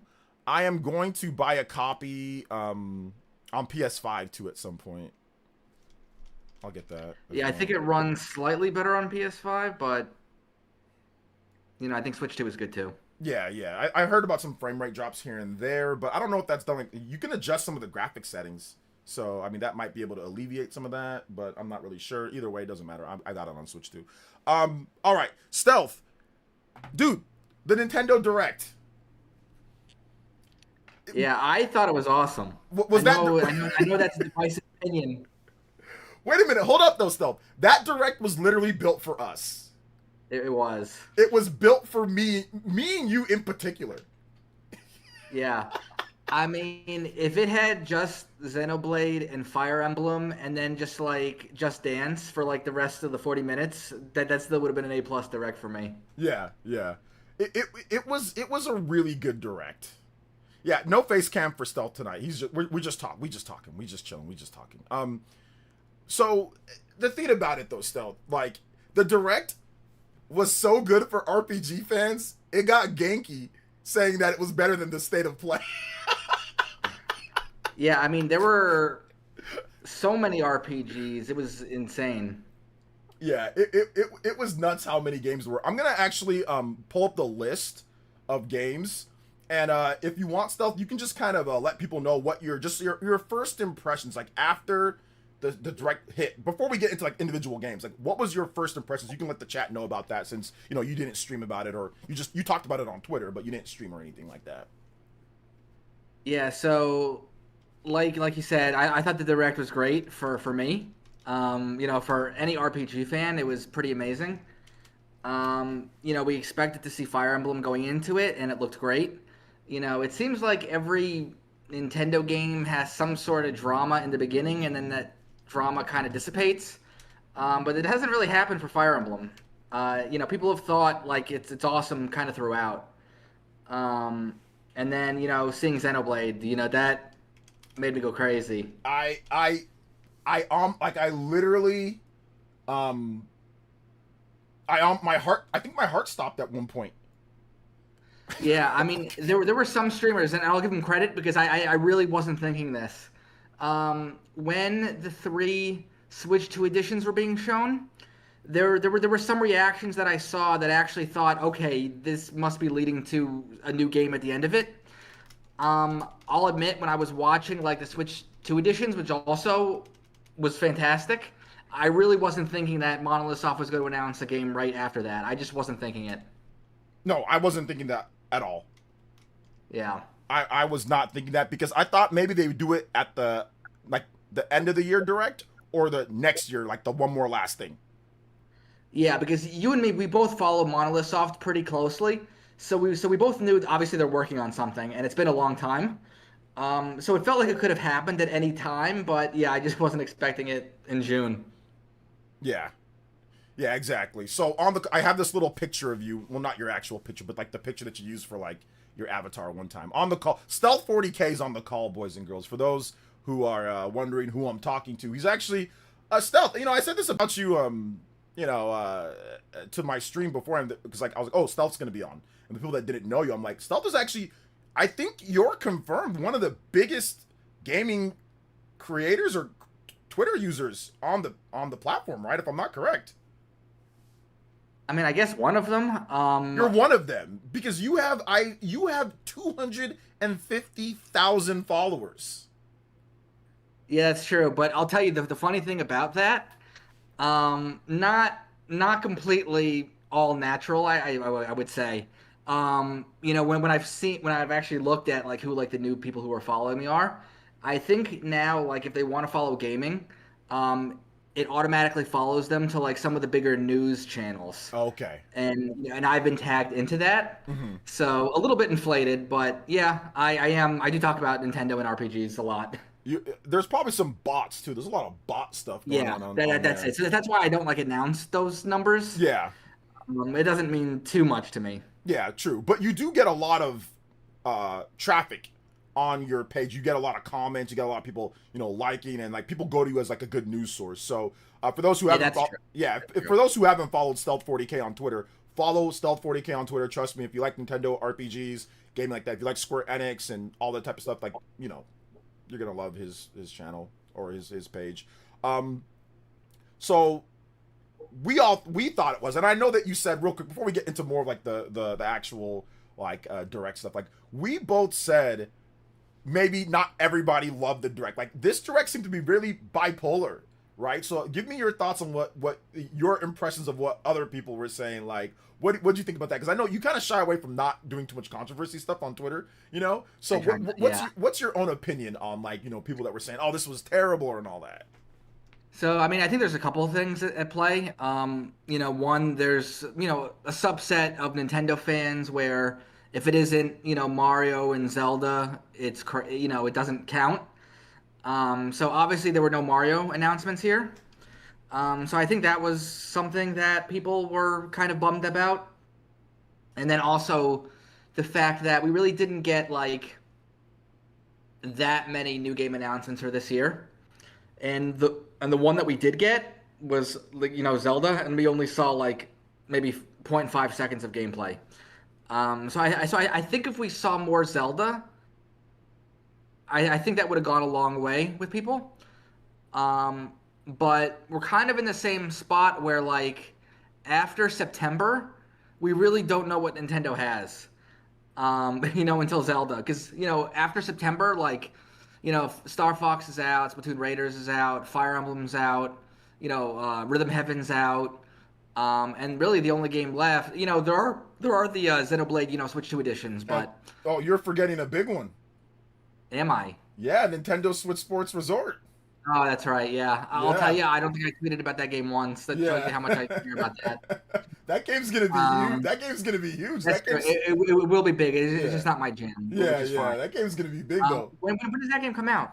October like 23rd. October, Also, okay. people are saying the Dust Bloods in the chat too. Dust so, Bloods. That's yeah. true. That is published by Nintendo. That is, and then that's gonna be, I think, pretty big. Yeah.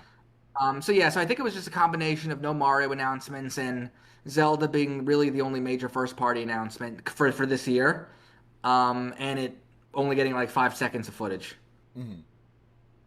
How many seconds of footage did we get for? Remember the March 2018 Nintendo Direct? Do you remember Yeah. that one? That was remember Smash Brothers? I do, yeah, Remember how great everybody was happy about that? that's true, and we didn't see anything. How much footage did we get of that? 0. So that's true. No, Yeah. here's the thing, and it wasn't to set you up. What I was going to say was the reason why people felt differently about the Smash Brothers reveal versus Ocarina of Time reveal is because with Smash Brothers, it wasn't leaked beforehand. That's true. I think that's the big thing. People were like, "Oh my gosh, Smash Brothers is coming. This is crazy." If Ocarina of Time, for some people, like I said, I still count. Oh my god, okay, Ocarina of Time, it's confirmed, it's locked in. I still count it as something that, especially since it's coming this year, I still count it. But I think a lot of people did want to see more gameplay because they felt that, since it's coming this year, we already know about it. They'll show more, and they're like, "No, we're gonna have it some other time," And Yeah, I don't blame Nate the Hate, by the way. I don't blame Nate the Hate for that because games are games. I don't blame him like, all of a sudden, I'm having a problem with him because of it. I don't blame him. Yeah, honestly, I don't blame him either. I say if Nintendo wants to prevent leaks, then find out who's doing it. Yeah. And do a better job internally. So I don't blame Nate for spreading it. It's really Nintendo's responsibility to keep it private. Yeah. And the people who work there, so it's on them. But you're right. Like I didn't treat it as a negative that we found out about it ahead of time. I was just as excited it being real. But you're right. Like the fact that it wasn't that pretty much for 2 months we all knew about it. It did dampen a lot of the reactions. Yeah, I agree. I agree. And listen, I called the Direct. If we're talking like the grades, right? We can talk about this. Somebody said you called it a C plus at first. I said it was a B. I said it was a B minus. I went from like C plus to B minus, then I kind of went to a B, and then I ultimately, after I stopped, re-looked at everything, because just doing a instant reaction, you don't remember everything. You don't remember everything that was shown. You don't compare it to other directs. And the thing about it is that it was during the summer game fest / fake E3 thing, right? So people are comparing it to other events, other shows. What I did with my grading, where I actually bumped it up to an A, was that I went back and I looked at all the other Nintendo Directs. And what were the Directs that I gave an A to or that I gave a B to? What were those? And I didn't do it based off of just, there's a game that it can be played somewhere else. I did it based off of, what is the game? When is it coming? Did we know about it? Is it a new game? Is it a port? Is it a remaster? How old is it? I did all that. And this Direct absolutely curb stomps every single Direct. If you go back and look, it's crazy. Now, yes, I do think that it's RPG heavy and all of that, but go back and look at the Directs and look at the third-party support that we were getting on those Directs. Look at the third-party support, and it is absolutely atrocious compared to what we're getting here. So if you're talking about a direct, because most directs are third-party games, people just remember the first-party stuff. But the large majority of directs, you will have 1, 2 to 5 maybe first-party announcements of a combination of remasters, ports, new games, whatever, and then the rest of the games are third-party games. And the large majority of Nintendo Directs in the past have around 20-something to 30-something games. Maybe they might hit 40 on a good Direct, but this Direct had 50-plus games if you count like the collections and all that, but it had 48 separate announcements, and it had 50-plus games if you put in like the Kingdom Hearts and all of that. So it just had significantly way more games. The quality of the games, from stuff like Devil May Cry or stuff like Kingdom Hearts 4 or Onimusha, day and date AAA third party, that never happened on the Switch One. There were 2 exceptions: Mortal Kombat 11, Mortal Kombat 1. Those were the only 2 day and date AAA third party games on the platform throughout the entirety of the Nintendo Switch One's life. So when I went back and graded it on a curve towards Nintendo Directs, it was like, I'm going to give it an A, because you have Nintendo Switch Sports, you have Xenoblade Genesis, you have Ocarina of Time, you have Fire Emblem Fortune's Weave that looks awesome, and that's going to be released this year release date. You have Kingdom Hearts 4, you have all the native games. Remember, at a Nintendo Direct, Nintendo announced cloud-based Kingdom Hearts games. So that's the big difference between why I bumped the score up, because compared to every other Nintendo Direct, nobody has been able to tell me Nintendo Direct that was better for overall games, unless you got one for me. Like, even like the chat, I asked the chat, and everybody in the chat, they're like, oh, well, this Direct. I'm like, the Direct that had Smash Brothers with no gameplay and Splatoon Octo Expansion, that Direct was better? Oh, well, maybe not that one. So I don't know. And honestly, what do you think? I thought it was more impressive because, 2 days before, there were like 5 or 6 big Switch 2 reveals, and only like one of them was like even mentioned in the Direct, and it was like Rayman. Resident Evil Veronica, Final Fantasy VII, Revelation, Monster Hunter Wilds coming. Like, any one of those could have ended the Direct. Mm-hmm. And they were announced like the day before, or a couple days before. And so even without those, like, there were still plenty of announcements, and there's still announcements happening in June. Yeah, I mean, some people are saying, like, I'm capping with what I'm saying, but, like, I'm not going based off of if you hate anime. That's not how I rate shows. Fire Emblem is really good. That's not anime crap. Xenoblade Genesis is really good. I mean, if you don't like Xenoblade, that's fine, but Xenoblade games review and do well. They're quality games. Fire Emblem is a quality series. Kingdom Hearts is a quality, high-ranking series. These are all high-ranking and quality. So if you don't like them, that's fine, but that does not mean that they're bad. That doesn't mean that they're bad when it comes down to it. You know what I'm saying? Or even like Stellar Blade. That is a high-quality franchise. It's a high-quality game. Or Final Fantasy 14, or whatever, right? Whatever, all the other games that were announced when it comes down to it. A lot of these games were good. Or even like Dragon Quest Monsters, or Final Fantasy Resonance. That's HD 2D. Like, guys, get it. A lot of JRPG stuff. But I'm a JRPG fan. I'm a fan of JRPGs. Once again, I get it for other people. If you want to give it, a score that's lower, that's fine. You can give it a score that's lower.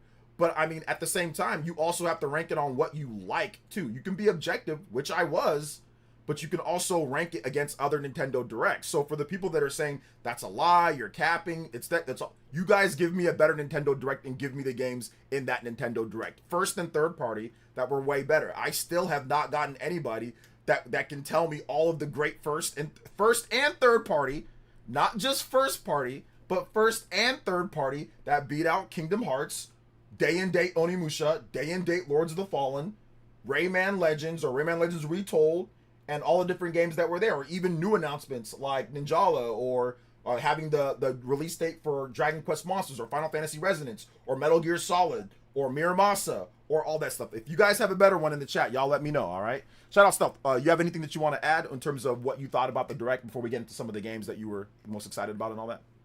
Yeah, I mean, honestly, I agree. Like, personally, like, I would rate it an A because, you had Fire Emblem, Xenoblade, and like 2D turn-based Final Fantasy. Um, so like it hit everything for me, and like obviously Ocarina of Time is one of my all-time favorite games. Yeah, Ocarina of Time. Yeah. So like for me, it's an A. If anyone else feels whoever they want, that's fine. I don't really care. I'm going off stuff that I'm gonna play too. Like I'm going off stuff that I'm gonna play. Honestly, guys, listen. When I grade the shows, when it comes to Microsoft and Sony, Microsoft show, I'm probably not gonna play any of those games. There might be like a game or two, right, that I'm gonna play. I didn't give the show a F. I didn't give the show a D. I didn't give the show a C. I gave the show a B because I looked at it objectively. I'm not the target audience for the shooters and first-person games like Clockwork and all that. I'm not the target audience for that. But that doesn't mean I think it's all shooter, first-person crap nonsense. I said, hey, look, it's pretty good. Am I going to play a lot of these games? Probably not. They had 20-something games at Microsoft show, and I'm probably not going to play. I mean, I don't know what games I'm going to play from the show. Persona 6. Yeah, I mean, that's pretty much it for me in Persona 4 and 6. Yeah, Persona, and that might be it, but that doesn't mean I'm going to rate the show an F because I'm only going to play 2 games. I mean, it's still a good show, despite it being heavy on, the hardcore like shooters and things like that. So, to me at least, like I said, that's the reason why I rated. When I went back and looked, I'm going to be playing a ton of these games, and all of these games are multi-platform too, so they're going to be on other platforms as well. Even like stuff like Dragon's Dogma, I thought was a good announcement. The first expansion, you get that announced. Nobody felt Dragon's Dogma was even going to be on the Switch 2. I think Digital Foundry said that they don't ever think that it's going to be on there because it just can't run or something like that. So that's my thought process, at least with it, when it comes down to it. But yeah. I'm going to read off some donos, then we're going to get back into this stuff. You can give me like your games of the show and stuff like that and some of your grades for things. Big love to Casual Noob with the $3 says, I want to say Stealth is one of the very few channels, if not the only one. I get all notifications from Twitter. Thank you for the unique information not seen on most places. Really unique and breaking news. And PlayerEssence isn't that bad too. Stealth is better than me when it comes to that. I agree, Stealth. I agree. Stealth is goated, dude. You're a workhorse when it comes to YouTube almost every day. Yeah, YouTube. I'm here. I'm here. Vito with the $2 says Ocarina of Time gameplay would have overshadowed all the first party. I mean, maybe and maybe not. Maybe they should have just shown like a little bit, like Link maybe doing like, I don't know, like sheathing his sword or something like that. If they would have just shown a little bit, that would have been nice. But I think they're gonna have a Zelda 40th anniversary situation going on there. So yeah. All right. So Stealth, let's talk about this. We got the list of games. I'm gonna go over some of the big ones that I know that you want to talk about. So Xenoblade Chronicles 1, 2, and 3. I don't know if you're gonna replay those. Or are you gonna get back into those, or are you gonna just I know you already beat those and put a lot of time into it. So you're going to get back into them or try it out? Yeah, I mean, I put at least, I think, 150 hours into all of them, across multiple playthroughs. I honestly, I don't know if I'm going to sink the time and replay them all. If I did, it would be Xenoblade Chronicles 2. Yeah, that's just because that one was pretty rough when it launched. And I would want to play that like as like the best version of it. Yeah. But that is it's just a good thing for them to be on Switch 2. Yeah. That was to me Xenoblade 2 is I think that's the game that like we're all looking at like what's up with that game, like how's that game going to be? I don't know if you played Stellar Blade on the PS5, but does that interest you at all? I haven't played Stellar Blade. Yeah, I mean, I would try it out. And I think it sold. How much did it sell? I think it sold over 1 million copies. It sold like 3 million or something. Yeah, that sold pretty well across PC and PlayStation. It sold pretty well. Yeah, well, and honestly, that's like another game that people thought would never come to Switch 2 at the very beginning. Yeah, and then Shift Up gave all their whole staff Switch 2s, and they're like, oh wait, hold up, no, it's coming. Yeah. And then they gave them all of them Switch 2s. They're like, okay, yeah, it's coming. Yeah, that's pretty. That's honestly when I thought, okay, it's pretty much gonna happen. Yeah. And they also said we're expanding to new platforms, so I think it's gonna come to Switch 2 first, and then it's gonna come to Xbox after. So. Yeah, definitely. Yeah. I don't know if you're not really a Souls guy, but I wanted to get your thoughts on like Lies of P. We're gonna go over some of like the third party games. Lies of P. Yeah. What'd you think about that coming over?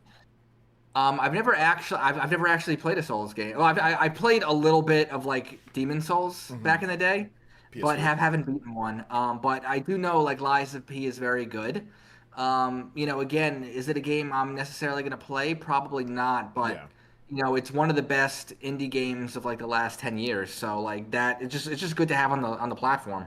Yeah. How much do you like Pinocchio? How much do I like Pinocchio? Yeah. I'm not a, I think I saw the Disney movie one time, but I'm not averse to it. I know it's based on that story. Yeah. I like Pinocchio. People don't know this, but I like Pinocchio a lot. So I Yeah. was always interested in this game because it's like a dark take, like the boys' take on Pinocchio or something like that. Yeah. So I was like, oh, that's kind of cool. So I'd put it in my cart for like on Amazon, right, for the PS5, and then it would disappear. It would just. I'm like, why can't I buy this game? Why can't I buy this game every time that I tried to buy it? And then I just got tired of it because they wouldn't have or it would say it's coming, but they'd say shipping like in a month. Yeah, I hate it when Amazon does that. Yeah, And and I'm honestly, like- I'm probably gonna buy it because it is complete on card. Yeah, it is complete on card. Yes.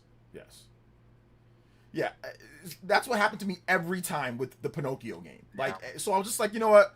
At some point when I saw that it was leaked, like the rating kind of came out, I'm like, okay, I'll just wait for Switch 2. Like, if it runs good and if it's good enough, like we'll see what happens. Like I'll just get it on there because it did. Lies of P, I did cover Lies of P that was coming to Switch 2. Now I know it caught people by surprise, but it was a game that was rated or whatever. It kind of like leaked beforehand, but people just didn't pay too much attention to it because whatever. All right, so Dragon's Dogma, Dragon's Dogma 2 Dark Arisen. So this one is very interesting how it's going to run because there were some issues. I think they have a patch that already came out or it's coming. But are you interested in Dragon's Dogma at all as a big third-party game? I did play a little bit of Dragon's Dogma Dark Arisen on Switch. I actually had a pretty good time with it. Yeah. So yeah, and this was another announcement, it kind of cemented to me that okay, pretty much everything Capcom is doing is now going to be coming to Switch too. So for that, it was an important announcement. And yeah, this game did sell pretty good, and I think even Metacritic, I think it got an 85 on PS5. Yeah, it was a higher rated game at first. I know it dropped a little bit, but I know it's like a mid 80s type game. So yeah, it was definitely a nice rated game.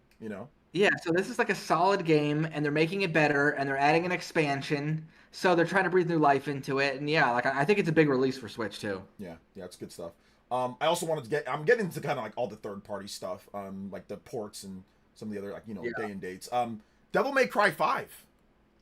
What'd you think about that announcement? I know it was kind of leaked, but 60 FPS in handheld and in docked mode for Devil May Cry 5. Yeah, so I played. It's probably surprised people, but I have played Devil May Cry 1, 2, 3, 4. Haven't played 5. Okay. So it'll give me an excuse to play it. Yeah, Devil May Cry 5 is actually selling a crap ton on all the platforms now because of the Netflix series. Yeah. It's selling almost better than any other older Capcom game at the moment. Yeah. So from just financially it made sense.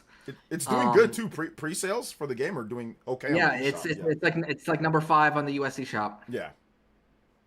Yeah, absolutely. Yeah, it's doing great. So yeah, I think that's another big. It's an old game, but again, it's just kind of free money for Capcom. Yeah, it's definitely free money for Capcom, and for me at least, it's we just need Devil May Cry 4. That one's not on the Switch 1 or Switch 2 at this point. We have all the other games, but yeah, Devil May Cry is just one of those games. It's almost like you need to have it. It's a staple, and we don't get games like Devil May Cry very often. It's Bayonetta, it's DMC, and that's it. When it comes to big AAA, stylish action, super combos, combo meter. We don't get a lot of stuff is Souls games, right? Everything's kind of a lot of the third-person action adventure games are Souls. Devil May Cry is unique at this point. We used to have God of War that was kind of like Devil May Cry, but then they moved over to their more whatever God of War is not at this point. So yeah. Really, all we have is Bayonetta and Devil May Cry that are games like this, from AAA, at least big. Yeah, and honestly, this is another mid 80s kind of Metacritic game. It's just Very another high, quality high game. 80s. I think it was like an 87 or Oh, 88. I thought like maybe I'm thinking of the Dante, the Virgil version. Oh, the special But edition.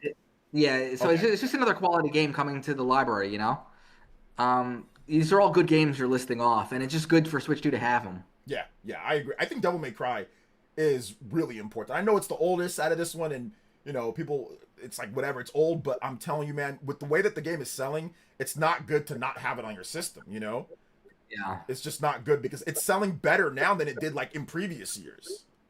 yeah. I think it sold more last year than it did the launch year. Yeah, and that's crazy. By the way, that's absolutely crazy. So you got to have Devil May Cry because it's still selling good, and there hasn't been a new Devil May. I'm guessing they're probably getting ready for new Devil May Cry 6 will probably be announced within the next year or two.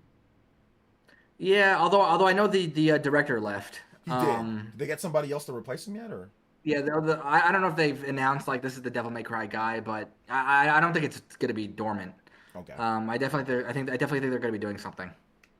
Yeah, well, the Ninja Gaiden games, like somebody in the shout out to Superman, he said the Ninja Gaiden is a collection. Yeah, that's true. We got Ninja Gaiden. We got Ninja Gaiden 4. So there was that as well, which is kind of like that stylish action. It's a little bit different than like a Bayonetta game or like DMC, but it's still in the same realm. I don't know if you're into Lords of the Fallen, but Lords of the Fallen that was announced. Yeah, I didn't. I honestly haven't followed that one. I played the demo and I was like, yeah, I'm good. With Lord, but it's a day and date game, so I like that. I like big AAA day and date, so that's cool. Also Rayman Legends, we talked about that. I mean, you're gonna pick up Rayman Legends Retold? I think so. I don't know if I have a physical edition of it, but yeah, I mean, honestly, it sounds great. Like it's like because not only are you getting Rayman Legends, you're also getting like Rayman Origins Enhanced. So it's a very good package. Yeah, yeah, absolutely, yeah. And then you also have like Space Marines coming over, The Observer, just some of the. I don't know what Space Marine game that is. Is that like the newest one that I think like from like a year or two that came over? It's like a third-person shooter. That's coming over. I don't really follow that, so you guys in the chat, you guys can let me know. But anyway, it's good to see Space Marine finally come over. Some people do like that game. I know like Broken Games HD. He's a content creator on Twitter and YouTube. He likes the Space Marine games. He says it's pretty fun. So, and he has high standards for a lot of games. So he doesn't like a ton of stuff. So the fact that he likes it shows me there's some quality there with the game. Observer, that's apparently a good quality game, but I'm not really into. I don't really know about that. There's the RuneScape game that came. Not really sure if you're into RuneScape at all. No, I mean I've heard of it, but I haven't played a game. Yeah, people in the chat saying Space Marine's actually pretty good. So, all right, and then we can talk a little bit here about Orbitals. We've got a release date for that game. I think it's September, right? For Orbitals, yeah, September. Is that a game that's interests you at all? Not really. I think the visual style is good, but I think it's coming in a tough month. Yeah. Oh. Um, Death Row that month. I just have other things to play in September. They should move the release date. Honestly, they should move the release date. I think they should move the release date to July or August if they can. I would move because there's like everything's coming out in September, like Control, Wolverine, like Onimusha. Like there is way too much Fire stuff. Emblem, Yeah, Trails in the Sky remake. Yeah. I think they should move the release date. I hope they move the release date. I'm going to message them on Twitter to tell them to move the release date. I'm going to message them. I really think they should move the release date. Yeah, like they need to move it. I think August would be perfect. Or July. Like late July. I know that it's hard to move release dates. Nintendo doesn't like that when you move a release date. And none of the companies like it when you move release dates. But if they can do like mid-August? Early August? Yeah. But that's also like in the vein of co-op games, like, It Takes Two, and I've never played that. Yeah. I'm not really too into co-op games. Yeah, I feel you on that one. Yeah, definitely more of a single player person. I'm going to check out Orbitals because I love the old school 80s anime vibe. So, I mean, I used to watch that back in the day all the time. I used to watch like Vampire Hunter D and like Mobile Suit Gundam. I used to watch Gundam Wing way more. It doesn't really have that art style, but I do like the old school anime style. So yeah, I'm going to check it out. All right, now we already have games. I'm pretty sure Star Fox and Splatoon Raiders, you picking up both of those? Yeah, Star Fox. I talked about this on Twitter. I've never actually beaten a Star Fox game. For whatever reason, I just bounce off Whoa! them, even though they're incredibly short. I've never beaten one. Wow, really? Um, I've never. And the one I've played the most is Star Fox 64, which is like getting to like the first couple of levels and then Yeah, stopping. yeah. So like I've made a vow, like I'm gonna beat this game. Okay. Star Fox is. Did you play the demo or no? I have not played the demo, Oh, and I kind of prefer it that way. I want to go in fresh. okay, going fresh, dude. It is great. It is great. I know not maybe arcade shooters aren't everybody's thing. Rail shooters, arcade shooters, but there's something about it. Now I'm a big Star Fox 64 fan. I love Star Fox 64. Like I think it's one of the best games. And I played the demo, and everything is preserved, but the level of polish and the level of just, I would say, intensity within the graphics of the game. This might be the best looking game on the Switch too. Like the explosions, the effects, it's definitely one of the best looking games. It is awesome. What they've done here with this custom engine, this Viper engine, it's great. I would love to see them remake like F-Zero and other games too if they can. Yeah, I mean, I'm very impressed with this studio. Yeah. Like they worked on Mario Kart World, like was it Live A Circuit? live circuit game, yeah. So and that kind of came and went with a whimper, but like that was just a weird idea.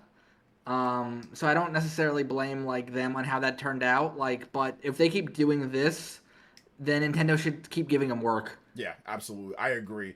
They should get more work. The thing about the studio though, that live circuit game, they made exactly what Nintendo wanted. Nintendo wanted an RC car game with that. They made what they wanted. They made what they wanted.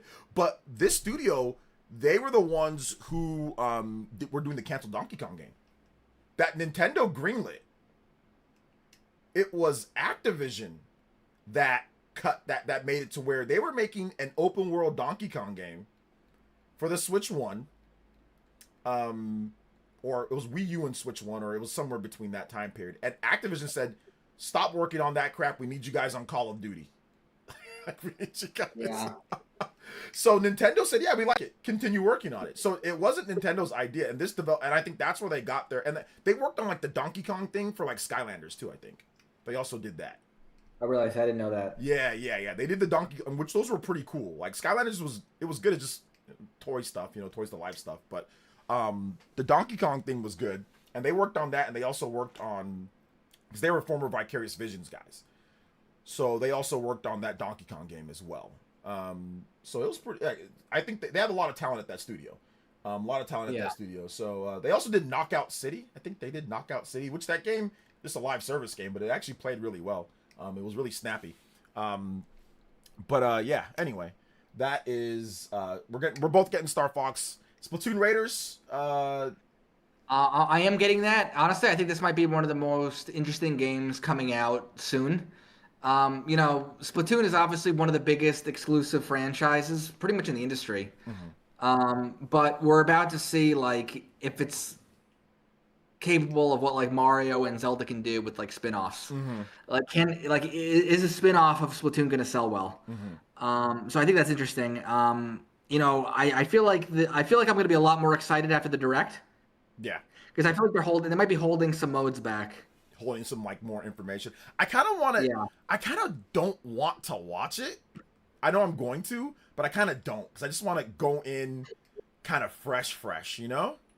Yeah, I understand that, but yeah, I'm definitely excited for it. Yeah. And honestly, much needed, because people were complaining after like 2 that 3 was coming too fast. Yeah. I mean, everyone knows Splatoon 4 is going to happen on Switch 2 eventually.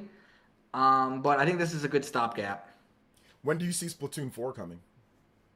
I mean, I wouldn't even be surprised if it was next year. Yeah, I wouldn't. But maybe 2028. I wouldn't be, because like Splatoon 3 was 2022. Yeah. So we're 4 years out. So this would be 5 years. I can see, 5 or 6 years out. Yeah. Yeah, but it's definitely coming on Switch too. Yeah, definitely coming. Before we continue on here, Stealth, before we get to some of the heaviest hitters, Figure Giant asks a question. He says, question for Stealth, where do you rank Chrono Trigger on your all-time favorite list? It depends on the day you ask me. It's definitely top 5. I'll say that. Yeah. I've played it at least 5 times, so anyone who plays the game 5 times and doesn't like it, I consider a fool. Yeah. But yeah, so I do love it. I haven't played it in a while, just because I've been hoping. I think you and I both think that Square Enix is going to do an HD2D remake eventually. Yeah. So I'm not playing it anymore Yeah. Yeah. until like it gets remade. But yeah, I mean it's a special game, and like the way I see it, like in school, required reading is like Catcher in the Rye, stuff like that. I feel like every RPG fan should play Chrono Trigger at least once I agree. as I like agree. required playing. I agree. It blends so many cool elements and it does so many cool things. The dual text, the triple text, how it operates, how it's like, the different endings. There's just so many cool things. It feels modern, but it's not. That's how far ahead of its time it was. It feels modern. People, I see people. I've gotten discussions with people on Twitter. Oh well, the story of like Expedition 33. The fact that it wasn't a 100-hour story and they're able to tell something cohesive in like 30 hours or whatever. I'm like, dude, Chrono Trigger did that decades ago with like a goated story. You can beat Chrono Trigger really quick. So Chrono Trigger is just it's dope. It's goated. All right, let's talk about a game that I know you're excited about. Final Fantasy Resonance. What you think about that announcement for the Direct? Yeah, you see, this is funny because people called me out on this a little bit. If you make one small mistake, nobody lets you forget it. Yeah. I had no idea that it was based off a mobile game, none, because like I don't follow mobile games whatsoever. Yeah. So I called it like a brand new game. And people quickly told me that it was based on a mobile game.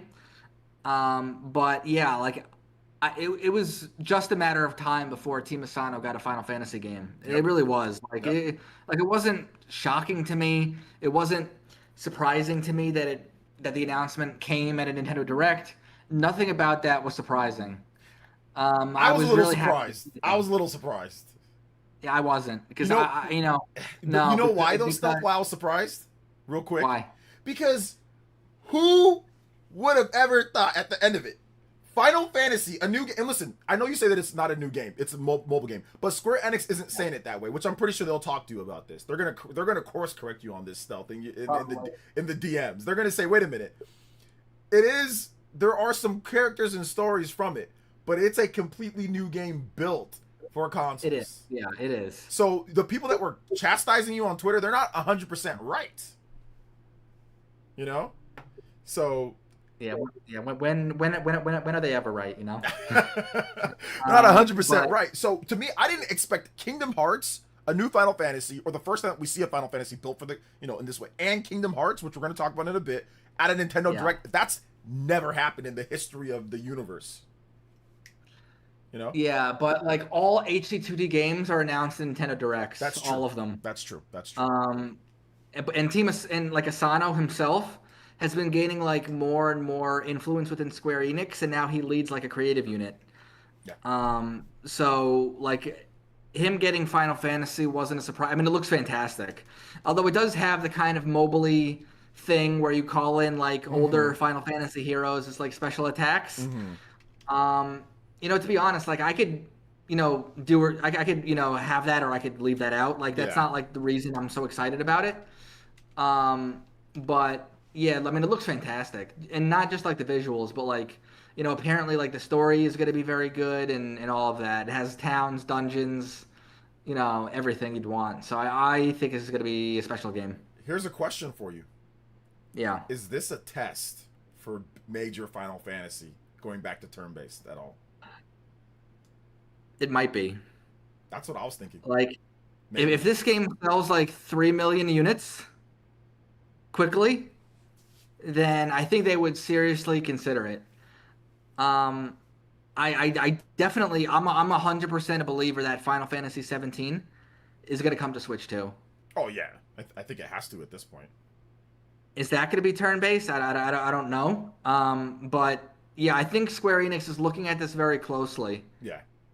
As like, okay, fans, you've been complaining that Final Fantasy hasn't been turn-based. Now it is, so buy it. Yeah. They people have been complaining, so yeah, we got to see the support for this. This game comes out in October, so it is in a tough. It's tough. It's a tough month because the looming GTA, and there's other games in October too. Yeah.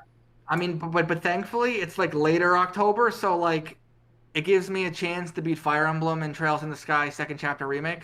How are you gonna beat both of those games? That's No, I mean one of them. okay. Yeah, one of. I hate the fact that Trails in the Sky is the same day as Fire Emblem. That is, I hate that. Yeah, I I don't hate know it what too. And honestly, Nintendo. there's a third game too. Another Eden. Oh yeah, okay. I can skip that game. Yeah, It but looks that's good, but I also can like an skip. RPG people were excited about. Yeah, it's like a Chrono Trigger style RPG, right? That game. Is it? Well, it's made from the same guy. Yeah, same guy. So, yeah, but I gotta skip. Now I have to skip that one. Yeah. Like for right now. I mean, I'll get it later, but now I have to skip it because I don't know what they're doing. The 17th. Why the 17th? Both Yeah, I games know. the 17th. So what are you gonna crack open first? It's so tough, but I mean, I think it has to be Fire Emblem. Yeah, yeah, yeah. Dude, I covered fire. Like I Only made it. because I think I can do like one path of that Yeah, and feel satisfied. yeah. Whereas, like, I think Trails in the Sky Second Chapter is gonna be like 100 hours. Yeah, yeah. Fire Emblem, you can beat Fire Emblem games if if you just play on normal and you just do one path and you don't do all the side quests. You can beat a lot of Fire Emblem games in like 40 hours, 40 or 50 hours. Yeah, but yeah, I mean, I do think back to Final Fantasy Resonance. I think that's gonna sell like 1 million units at launch. Okay. I think it's gonna be pretty big. Switch 2 people got to show up for that one, man. You want They Final do. Fantasy 17 on there 100%? Got to show up for that one. Got to show up. I know I'm going to be buying it day one. Going to be playing it for sure. So kind of winding down here a bit with some of the games. When it comes to, what'd you think about Kingdom Hearts? Before we get into some of the bigger stuff, I know we talked about Zelda, but we're going to get into that a little bit. But what'd you think about Kingdom Hearts? And I'll bring up some of the other RPGs after this. Okay, yeah, no problem. Yeah, so like Kingdom Hearts, like I tweeted this, like it's only a matter of time. It was only a matter of time before they brought the entire series. Mm-hmm. You know, I know like the cloud versions left like a bad taste in people's mouths, but I think Square Enix redeemed themselves here. Yeah. Yeah, I mean, I think it's great. You know, Kingdom, like, you know, because even the cloud version, like, does good on the eShop. Well, did Like, good. it was like top 50 for a long time. Yeah, did good. It did good. Now it's gone.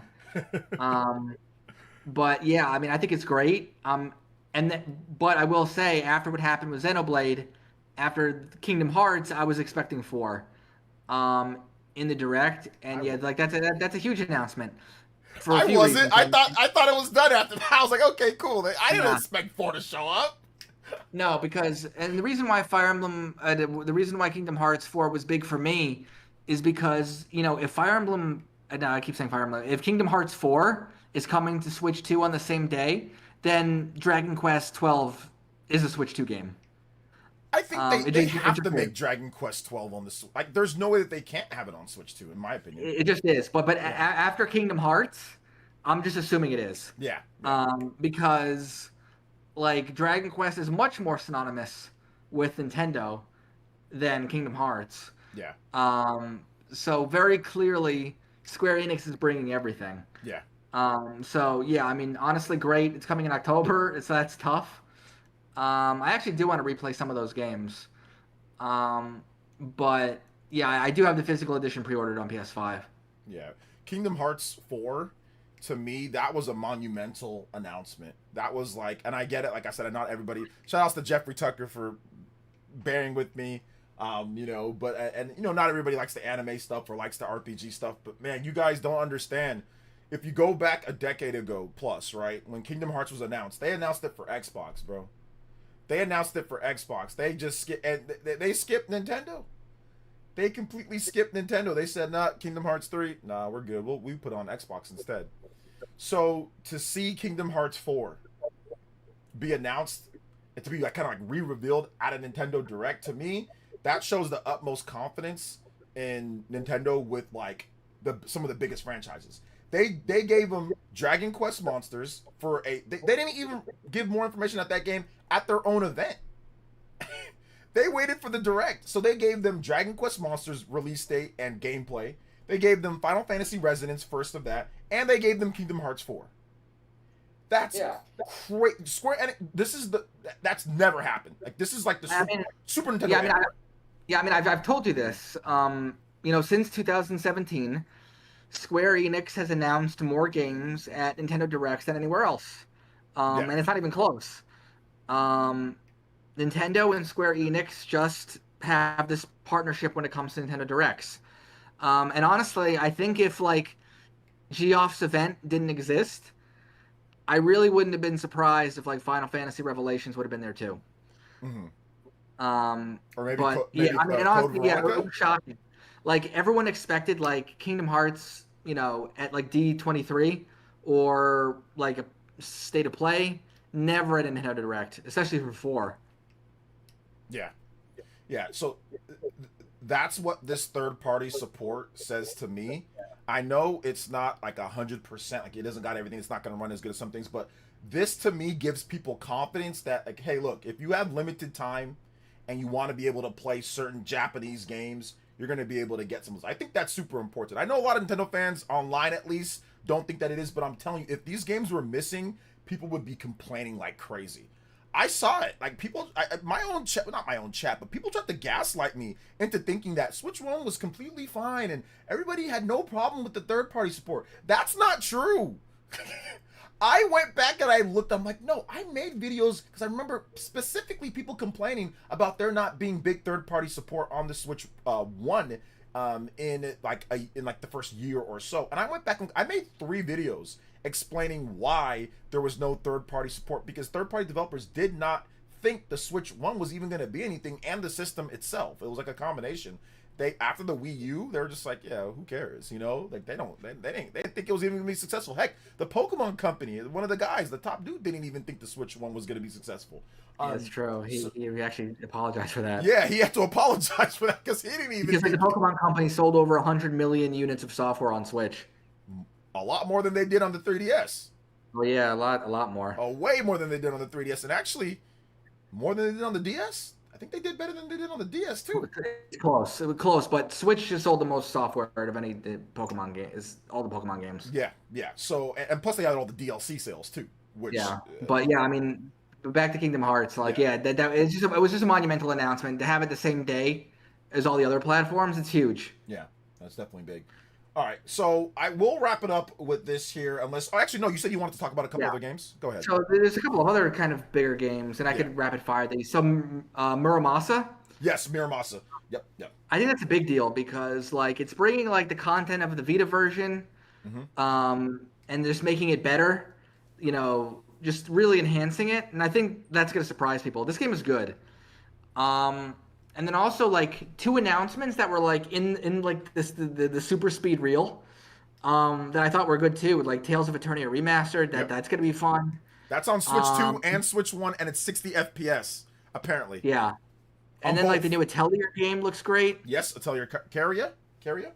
Yeah, that looks great. So like those also were like rapid fire JRPG announcements. A lot of JRPGs. I can see why some people were salty. I can see why some people were upset. A lot of JRPGs. Good games, but a lot of JRPGs for sure. A lot of action games too, though, like Stellar Blade, Devil May Cry, Lords of the Fallen. They had Tomb Raider there as well. Like that's like the X. I don't know if you are into Tomb Raider, but that's not a bad game. That's actually a good game. The Rise of the Tomb Raider. People say that's the best one out of the trilogy, the reboot trilogy. People say the Rise of the Tomb Raider is the best one out of the reboot trilogy. Yeah, people are definitely excited for that. Yeah, yeah. So it was actually on the top of the. I got a. They offered me a review code, but I already bought it. So, all right. For this last part here, we've got the big Xenoblade Genesis. I just want to get your thoughts on Xenoblade Genesis. When it was announced, what did you? I'm guessing that was your game of the show. Yeah. Yeah. Because we saw a little bit more of it than Zelda. Yeah. Even though it's next year. Yeah, I mean, in Monolith Soft I trust. It's gonna be amazing. This is probably gonna be like the biggest game in terms of like team size at the first production team. Like we're about to see like what Monolith Soft can do with like PS4, PS5 specs, which is pretty exciting to me. Because they were crazy on Switch 1. they were crazy. They pushed it harder than almost anybody. Yeah. But yeah, I mean, for first of all, I thought like after 3, like I thought like I didn't think Xenoblade was gonna go dormant. I thought they were gonna get rid of the subtitle, which I know like in Japan it's not there.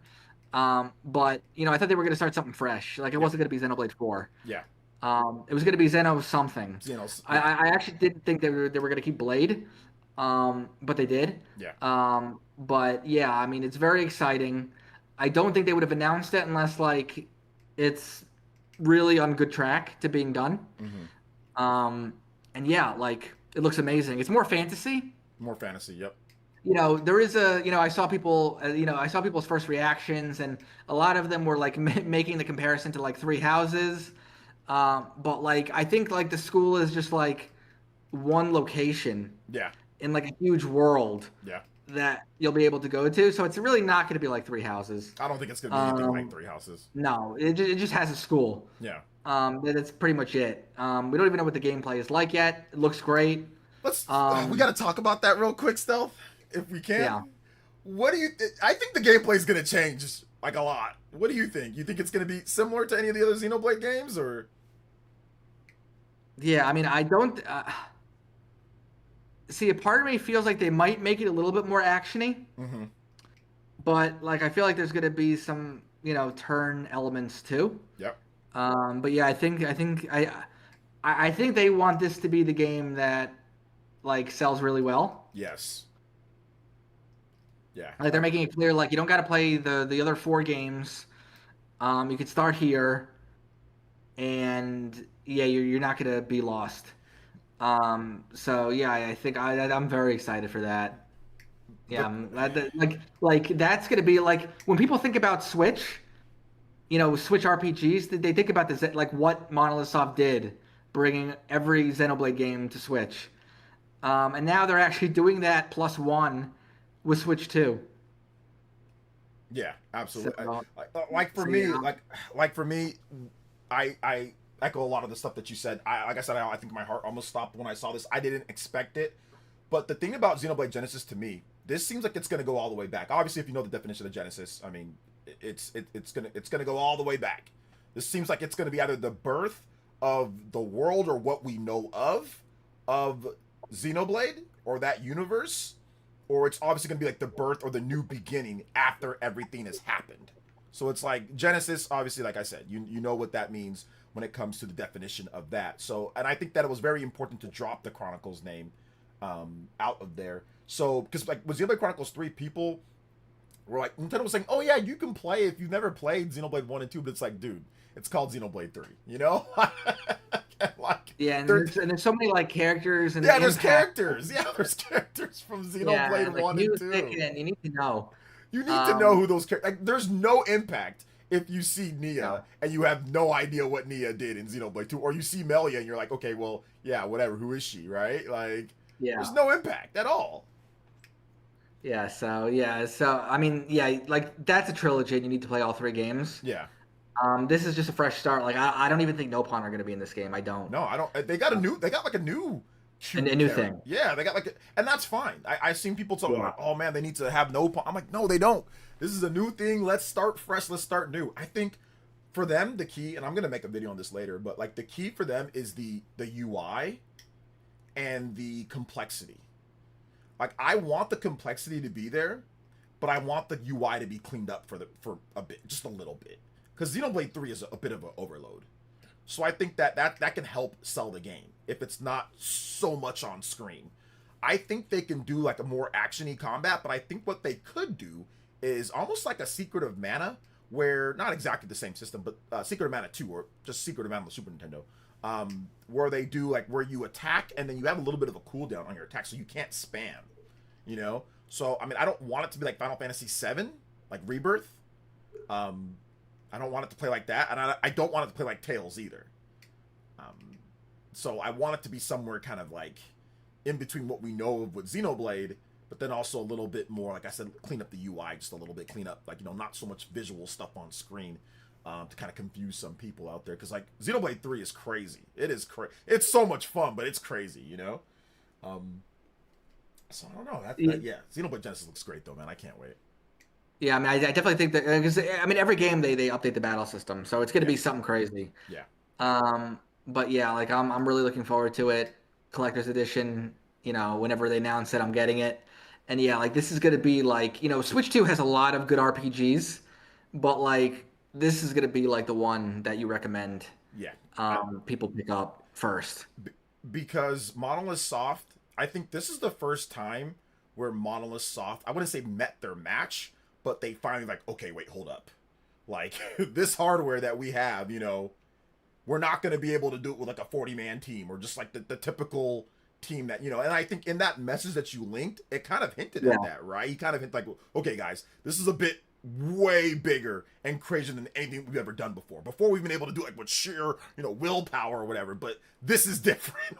We need help. We basically need bodies, new bodies. Yeah, we need people for this one. Like in his recruit, and that was in 2024, right? If I'm not correct. That was in 2024. That was 2 years ago. So they were already in. So this was mid development where they were thinking, okay, we still need more help. We still. Yeah, need more help. I think how it works, and other people know better than me is, they get a lot of it done. Like the story, the characters, all of that is set, and then when they actually start like developing it. Then, like, they need the people. They need, like, the manpower. Yeah, they bring in the people. Yep. That's like, to get that done. So, and people were telling me, oh, it was for a game, maybe the next one. But no, like, because, it's not coming out until next year. Yeah. So, like, even when they put it out, like, even if they were in development, like, a year before, like, it's like 4-year development cycle, which isn't crazy. Yeah, I mean, it depends on, like, where you think that they started. Monolith Soft, I think that they started with this game like the beginning, maybe not full production, but I think it was probably like around 2020. I think Xenoblade 3 was done in 2021. I don't know how long Nintendo held on to that game, but that game might have been done in 2021, and like they were just kind of sitting on it because they moved the release date very easily. They just moved the release, and the game didn't get a ton of like. There wasn't a lot of fixes and patches, so it wasn't like they were rushing. The game was pretty much complete. I mean, they did do some updates, some quality of life stuff, but there was not the issues that Xenoblade 2 launched with it, where that game probably could have been delayed to the next year, to 2018. It probably would have been a bit better. Are you prepared to pay $80 for it? Me? Yeah, I'm prepared to pay whatever they're charging. Yeah, for me, like if they charged $100, I'd probably still buy it. I'm prepared to. I don't care what the price is. Yeah, because I saw what you said about Fire Emblem, and I was like, I know OJ. If Xenoblade is $80, he's gonna be laying it out willingly. Well, I mean, I paid 100 and what 100. I bought the special edition for Fire Emblem. I just don't like it just because for like the people that are going in and buying it, cash in the stores or afterwards, or for like the long term physical sales of the game. I don't like that. I'm not a fan. I don't ever want prices to go up. But I mean, for me, will you get? And I said this before. Will you get your money's worth value wise? Oh, absolutely. Oh yeah. You're gonna get your money's like with Fire Emblem or with Xenoblade. You're gonna get your money's worth with those games. Like if you play the games, you're gonna get 100 hours. You can get 100 hours out of those games easily. So yeah, I mean, I almost wish they didn't show it because I know like we're not gonna see it again until next year. Yeah, it's gonna be a while. I don't know. I think because they had the Xenoblade special, like the Xenoblade remasters or whatever, the ports. I think they wanted to say, okay, here's something for you guys to get excited about as well. I mean, yeah, I could have went with it or without it. I think the show's definitely weaker though without it. The direct is definitely a bit weaker, without it. But all right, man. Still, dude, I think I got a comment here, or actually no, I got a dono here. A couple one from Casual Noob. He donated $1 and says Orbitals was going to be day one for me, but the person I was going to play it with said that they have other games in September, so they have free in November. So I'll pick it up closer to November, hopefully on sale. Unfortunately, because it was a day one for both of us. I mean, it's already a cheaper game though. I think it's like $39, so it's already a little bit cheaper. And then Chris the Shriner Dog, and also Fuel Your Future. Thank you for the subscription. Then Chris the Shriner Dog says, with the 5, says, chiming in from Oreem, Utah, at the Marvel Superheroes Magic the Gathering pre-release. Shout outs, man. Thank you for the $5. So Stealth, man, thank you for joining me, brother. I appreciate you. It's good to have you on. Yeah, for sure. Absolutely. And we didn't even talk about Ocarina of Time. Oh yeah. Well, I didn't know if you wanted to talk about it again or not. You want to talk about it? I Yeah, can I talk. mean, I mean, I don't want yeah, to go we'll over talk on a your little time. bit I said about I'd it. have you here for an hour, so I didn't want No, to. yeah, that's fine. We talk a little bit about it. Okay, yeah. So yeah, I mean, Let's get into it. I'm down. yeah, I mean, I'm very excited for it. Yes. You know, I played it on N64, got it at launch day on N64, got it at launch on 3DS. Hmm. Yeah, I'm pumped. I don't know how you feel about this, but like for me, like I do want pretty one-to-one content in terms of like, you know, I don't want any dungeons cut. You know, I don't really want stuff cut, but I want them to like flesh it out, add a lot. Um, you know, I want this to be like a huge game. Yeah.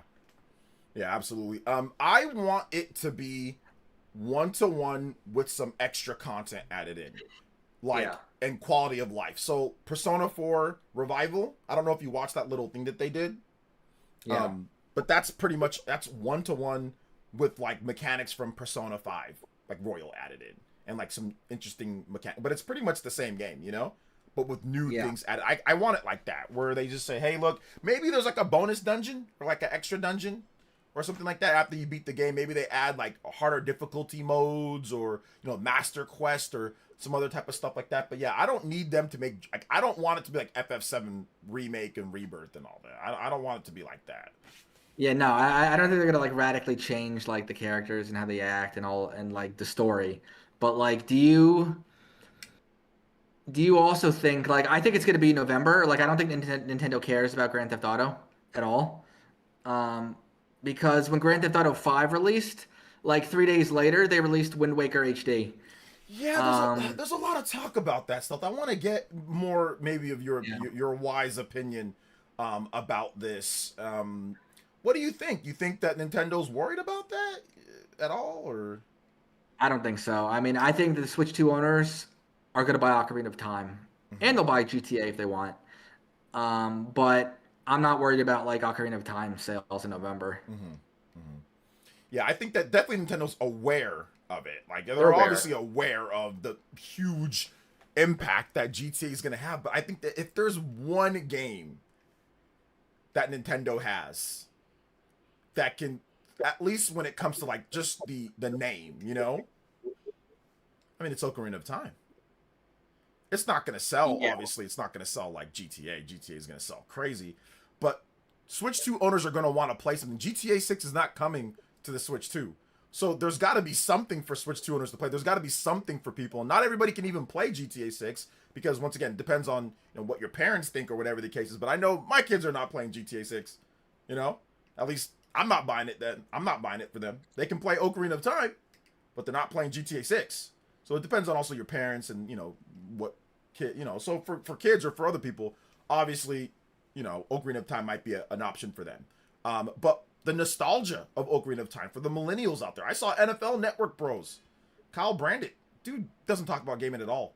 He's a big NFL Network guy. He's saying he's ending his 10-year retirement for Ocarina of Time. Yeah, I mean, it's gonna be huge. Yeah. I think it's gonna be a pretty big game. I'm looking forward. They like Nintendo removed the description, but stunning visuals, updated designs, timeless gameplay. That's pretty much falls in line with what I think that they're going to do. Updated designs of the game, stunning visuals. You can't just have Hyrule Field looking all barren. Yeah, there's got to be stuff in there. Yeah, there's got to be other things in there like to do. They've got to add some sauce to it because you just gotta have a big empty open field, like just barren. I mean, because like it's like a hub world, right? That's what Ocarina of Time is. It's like a hub world. You can't have that. You got to have it look a lot better. There's got to be like the grass and the animation and like the hills, and it's got to be more varied than what it was. It's got to be way more varied. So I don't think this is gonna be a side project thing. Some people were saying it's gonna be like a smaller thing, or it's gonna be like, oh well, it's we don't know the scope of it. I'm like, based off of that first trailer and how Link looks, it is a huge scale remake. Yeah, no, this is. What'd you say? Yeah, it's really big budget. No, I said it's really big budget. Yeah, I agree. I agree. I think it's gonna be a big good one. But like I said, GTA is gonna do great. It's gonna sell incredible. I think it's going to just break all sorts of records. But I do think that they're going to add in extra content. They're going to add in extra things. It's going to be 1-to-1 with some extra content added in. Because you don't want to change it too much. You don't want to change it to the point where people say this is not Ocarina of Time. Not what I remembered. You know, you don't want to change it like that. But you don't want to do it to where it's like the same game in like 4K. You know? So, Yeah. I think it's going to be good, though. It's going to be good. I know you're not excited for Nintendo Switch Sports Resort, but I know I am.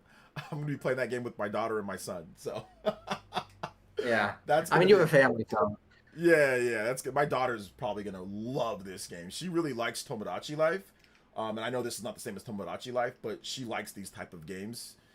So she's probably going to have a blast playing this game, so I'm definitely going to be playing that game. And my son, he's not quite old enough yet, but he will be in the next year or two. He's getting there, and he's big. He's probably gonna beat me up in boxing or something. So he's getting. You big. think he'll be able to play Xenoblade? Probably not. I'm gonna try though. Yeah. I'm gonna try. I'm gonna try to get him to think about it. I got my. I mean, if he becomes one of those kids that like plays Minecraft and doesn't play RPGs, I'll definitely be thinking about how you raised them. You know what? I wouldn't be upset if you judge me that way, because if that happens to my kid, I'm gonna be in trouble. Like it took me a while to get my daughter off of like the Minecraft thing. I mean, she still likes Roblox, but I got her Switch 2 and I got her Tomodachi Life, and she's kind of like leaning towards. She's like, "Oh, what about Animal Crossing?" I'm like, "Good, okay." That's another step. I'm like, yeah, get into that Nintendo world. Yeah, exactly. That's that's another step. Let me get her. I said, hey, do you want like an action game, maybe? Like I started trying to slip in there, like, hey, you want like an action game, maybe like you want like Super Mario Odyssey or something like that. You want? She's like, oh no, she's like, I want Mario Kart World. I'm like, okay, I'll get you Mario Kart World.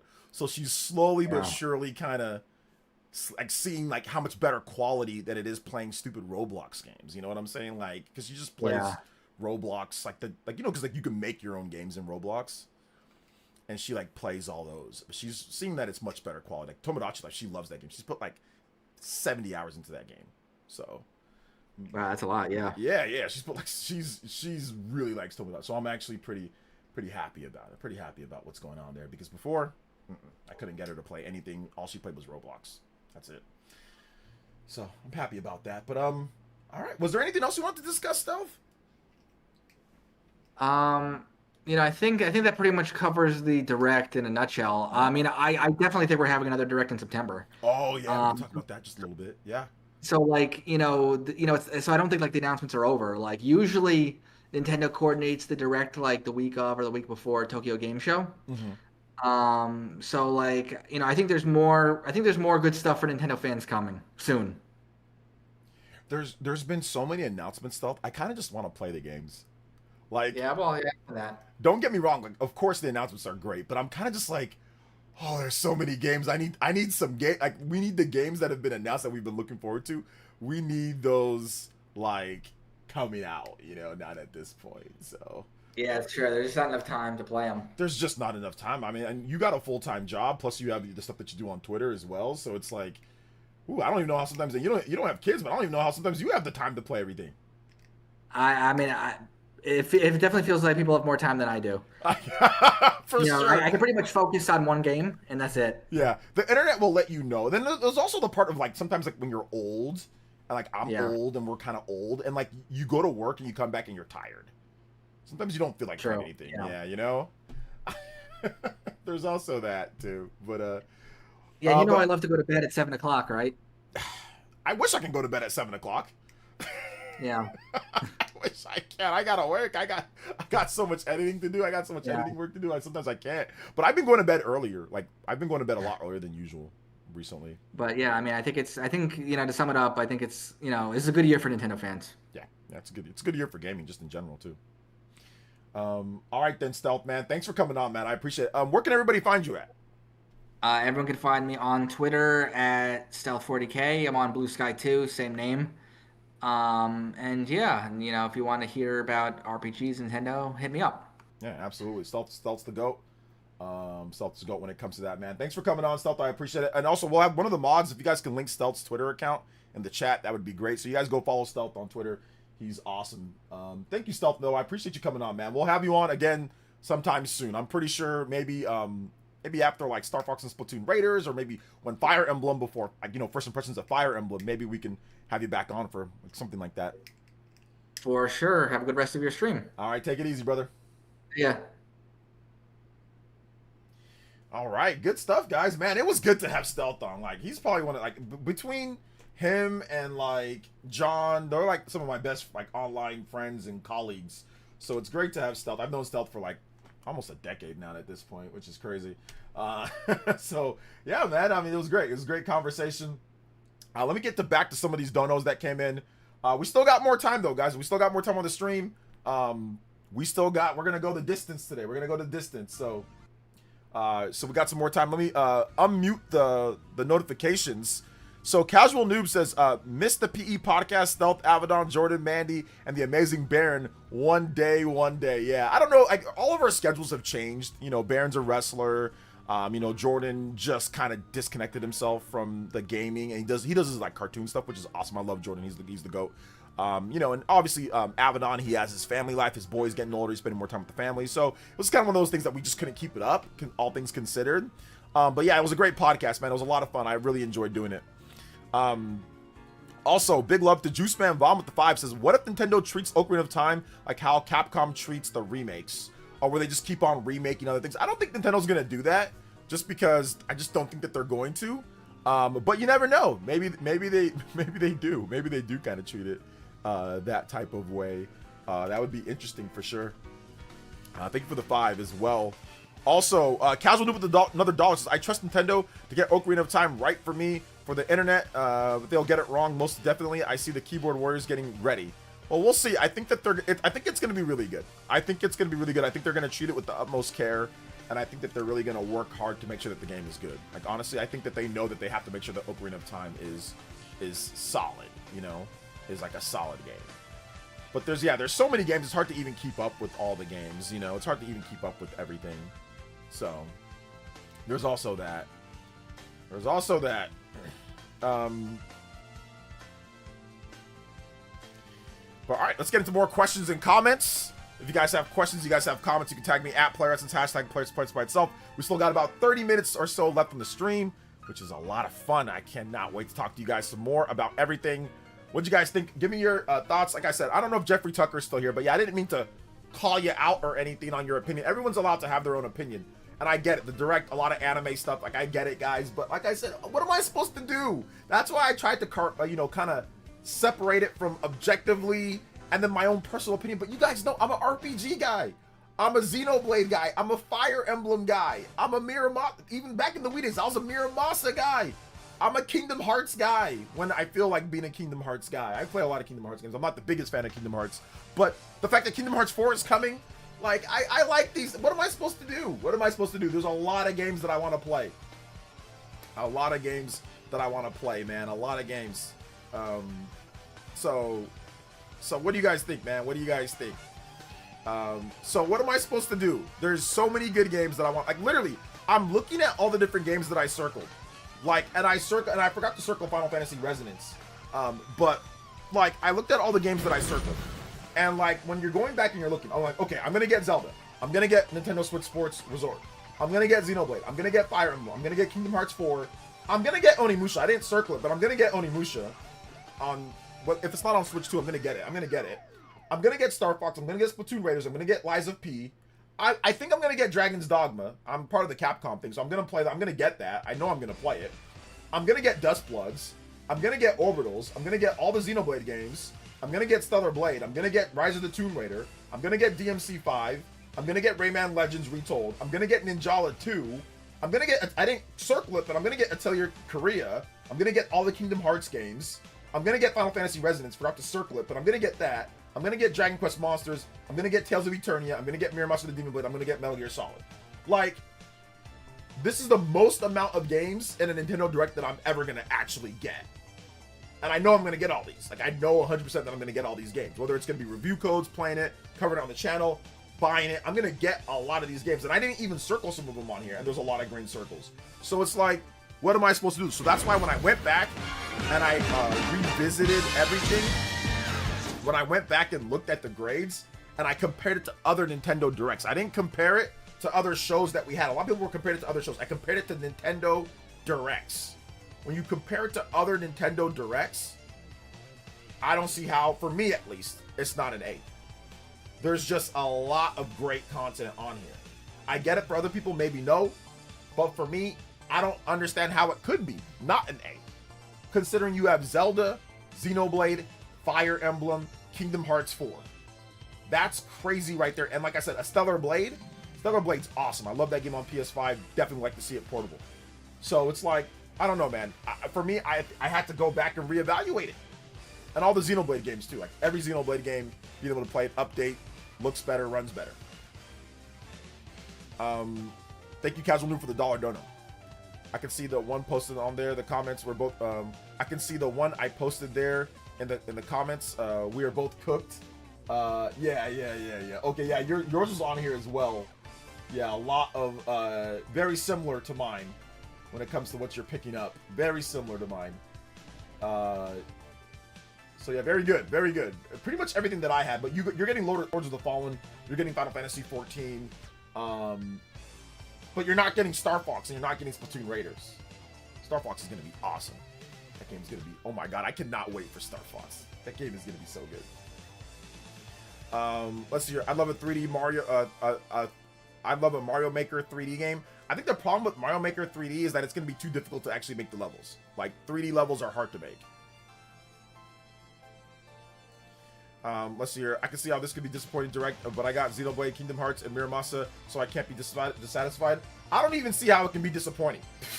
Outside of if you don't like RPGs, I guess. That's the only way. Like if you don't like RPGs. But even if you don't, there's other games outside of RPGs, you know. Saw the Persona 4 Revival presentation. I'm actually really excited for this. But it's crazy because we got Zelda, then Persona 4, then FF7R Part 3. When does it end? Lol. Exactly. But like, and I always pose this question to people say, oh, I can see how people like that. I still have not gotten people to give me a direct that was flushed with more third-party and first-party content. Every direct that people have brought up, it's been like, well, they didn't show gameplay with that game, or they didn't do this, or they didn't do that. I still have not gotten a single one to this day. I have not gotten a single direct that has better quality games, first and third-party wise. You guys can let me know in the chat though. Like I said, I have the applications open. So I think a lot of people just don't, the thing about it though, a lot of people just don't like directs. A lot of people do like directs, but a lot of people don't like directs. You get a lot of hate even after directs, like, because they don't have, you know, all of like the AAA third-party stuff that people are looking forward to online at least, you know? Let's see here. Deported says, life is an RPG. Life is an RPG. It is an RPG, so that's why RPGs are goated. I know you get codes, but would you buy these and would you buy them day one? I think that would make a great topic or video. I'm not gonna make that as a topic or video. Like, that's not a topic or anything like that. It's just sometimes I would, sometimes I wouldn't, or I'd wait for like a sale. I don't know if I'd buy it day one, but I can't play everything day one. Even if I want to buy everything day one, I'm not going to, because I can't play everything day one, or I don't have the time to play everything day one. But eventually, will I buy all the games, or will I get all the games? Yeah, eventually I would. I get it on sale, or I get it at some point, you know. But yeah, absolutely.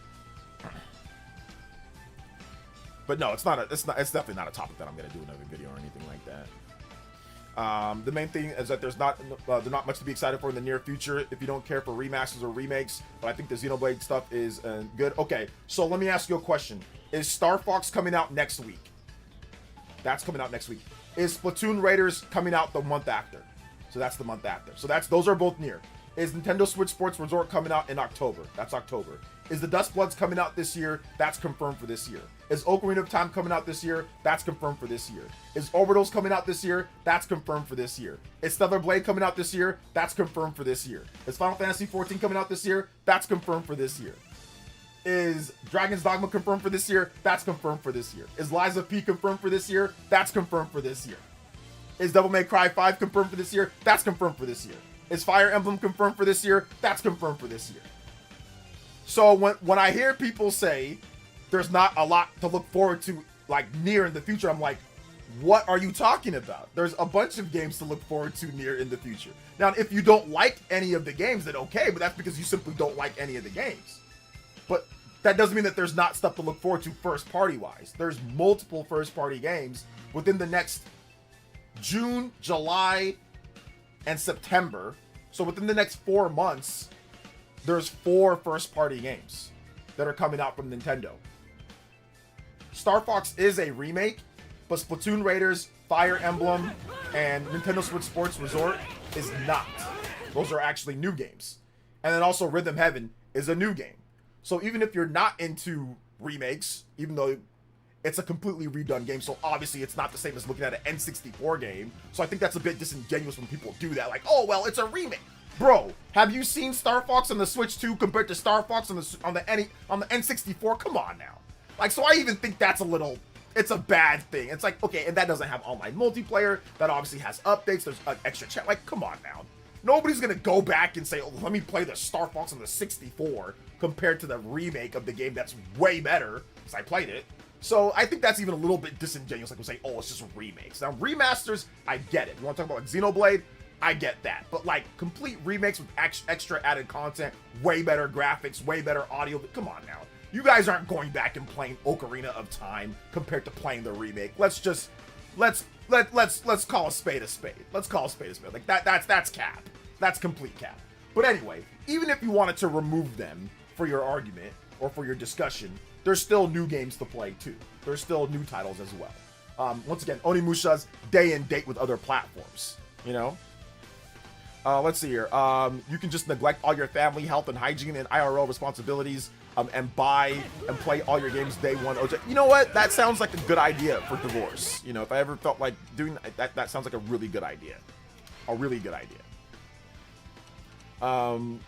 Let's see here. Dan dips with the $5 dono as well and says, DJ OJ, may we get some Ape Escape jams, murder on the beat, so it's not nice. Hey, shout outs. Appreciate you, Dan dips. Big man. Appreciate you, brother. I'm gonna get it for you, bro. I'm gonna get it for you. Ape Escape. All right. Time Station. This one's good. Says on top of the fact that most people didn't even beat Star Fox 64 anyway. I think most people beat the game because it's short.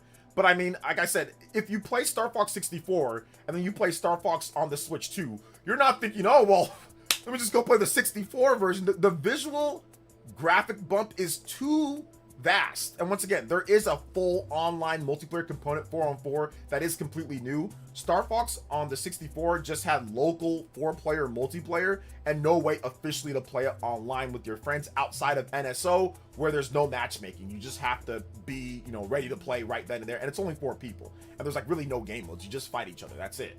This one actually has different game modes, has 4-on-4, has a bunch of different stuff added in to the game itself when it comes to the online multiplayer.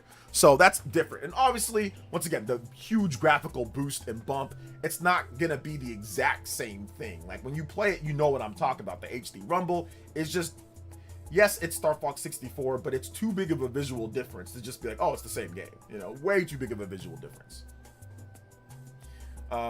Let's see here. Song request, Song of Storms. All right, I got you next. Song of Storms next. Appreciate you, Avedon. Thank you for the support, brother. Song of Storms.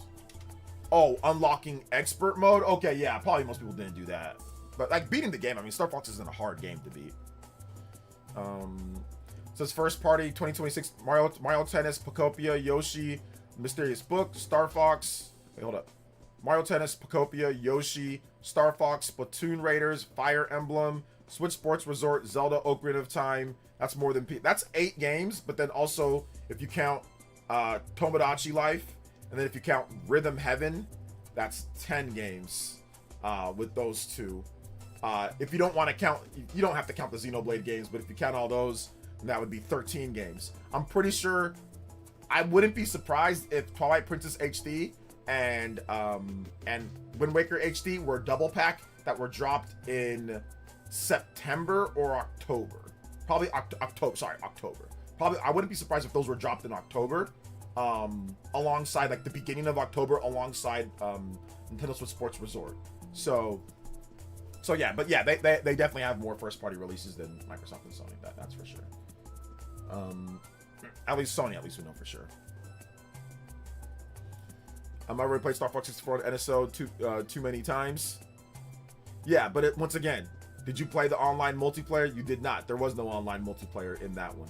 And once again, there's a bunch of new things in the game when it comes to like the challenge mode and the other stuff that was not in the original game. And it's the N64 game. The visual overhaul itself is enough. And also the new added cutscenes. It adds so much depth and other things. It's not the same, bro. I beat Star Fox 64 a million times as well. And when I played Star Fox, the demo, when I played the demo on the Switch 2, I was like, whoa, this just is different. I know it's the same, but it's like different. The visual overhaul is too vast. You're looking at it from you haven't played yet, or it's just like, okay, it's that game. But I'm telling you, if you play it, you'll know what I'm talking about. But you don't have a Switch 2. So, I mean, I don't know, if you get a chance, if you go to Best Buy, you go to Walmart, play it. They have a demo unit. Play it, and you'll see what I'm talking about. The visual overhaul makes it feel completely different. Because it's, like I said, it's like, even like Persona 4 Persona 4 Revival. I've already played that, but the visual overhaul is so vast with all the little things added in. It's not going to be quite the same as playing it looking like, looking like a PS2 game. So,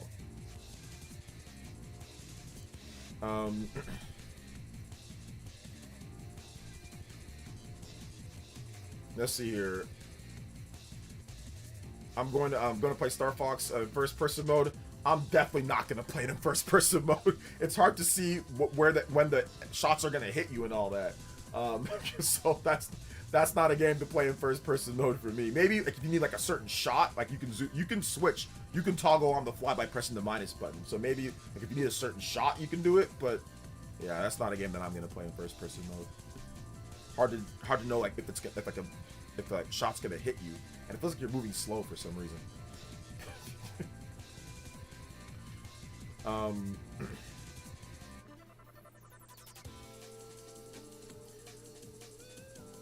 I'm pretty sure Ninmar didn't do all the challenge modes and all that. Star Fox mouse mode is hard. Most people are challenging. I mean, I think the people that want to like line their shots up correctly, I think mouse mode is great for that. I think you can also switch between it, like by playing and like switch and like do like precision shots, then switch back with split Joy-Con. So Metroid Prime allows you to do that, so I think you can do that here too. Deported with the $5 says maybe that guy without a Switch 2 can win one from you, OJ, or at least win one of the autographed empty Switch 2 boxes that you are graciously giving away. Yeah, I know. Seriously, maybe he can do that. Maybe that can happen. Maybe that can happen, Nimar. Just, you gotta, maybe you'll win it. Maybe you'll win it.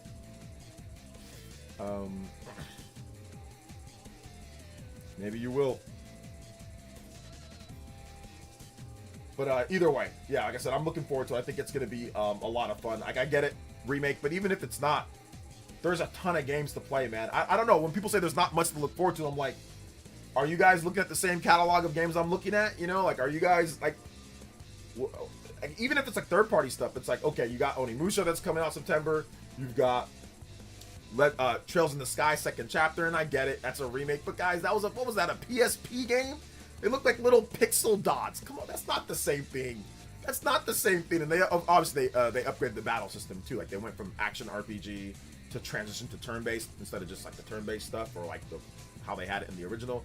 So it's like, that's not the same. Looking at like Trails in the Sky second chapter on the PSP and then saying, oh, well, it's the same game. It's like, no, it's not. It's not.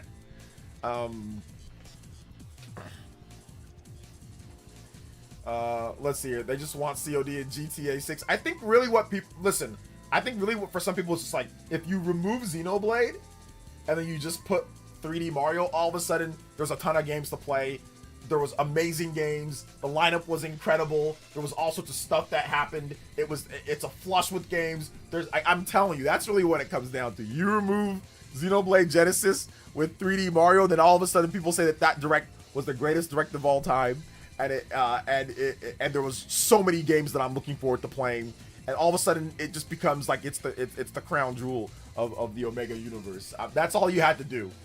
You can have the exact same lineup, but just remove Xenoblade Genesis with 3D Mario. Even if 3D Mario was next year, all of a sudden it's like, oh my god, they did it such a great job. There's so many games to play. Even though Mario's coming out next year, it's so, oh my god, it was just, I guarantee you that's what's gonna happen. Watch. When we get the Nintendo Direct next year with Mario, and there's maybe less games, There's less games and there's less content. People are like, oh my god, this direct was the most greatest thing. There's so many different first-party games. There's so much stuff. That's exactly what's gonna happen, dude. That's what happened with Smash Brothers. That's what happened with the guy here when I was like, what direct was better? The Fambi guy, and he was like, March 2018. And I'm like, what were the big first-party games? Because remember, this guy was complaining. The whole stream was complaining that there wasn't enough first-party games. There wasn't enough new content. And I'm like, okay, well, what were all the new games and first-party stuff like in those directs? He was like, oh yeah, March 2018 direct. I'm like, what were the games? Long pause. Smash Brothers. I'm like, they didn't show any gameplay because he was complaining that there was no gameplay in Ocarina of Time. I'm like, they didn't show any gameplay in Smash Brothers either. Then he's like, Splatoon Octo expansion. I'm like, that's not a new game. That's a DLC. That's what you're complaining about here. You're complaining about remakes. You're complaining about games that we already knew about. You're complaining about... All he said was Smash Brothers and Octo expansion. And then he tried to damage control from there. Oh, well, people like Smash Brothers. I'm like, bro, but you said that there wasn't enough games. Not that there wasn't a game that you said that there wasn't enough games. So that's usually what happens when I ask people, okay, well, what were the directs that were way better? All of a sudden, they start having a mental block. They'll sit there and tell you there are so many better directs, and there's so many better games, and there's so much better stuff. And then I say, okay, well, what was it? And then all of a sudden, they say that it's not fair. That's not fair. You can't ask me that. They start making excuses for the directs in the past. Don't get me wrong. There were some great directs. I like the 2023 direct. I like the 2019 direct. I like the E3 2021 direct. But when it comes to the amount of content, this direct, just like I said, beats out a lot of them. Once again, if you don't like RPGs, then it's tough because you got Nintendo Switch Sports Resort, you got Zelda. Those were like the two big ones. Orbitals we've already seen a bunch of times. You got Splatoon Raiders and Star Fox. They already showed those off, but those are new games coming. Splatoon Raiders is a new game. Star Fox remake. So, I don't know. I hate people say there was the worst directs. They were so much worse. The ones that last year on the Switch. Oh yeah, people did not like the one last year on the Switch one. But I mean, the Switch one was ending, so that makes sense with that one, you know.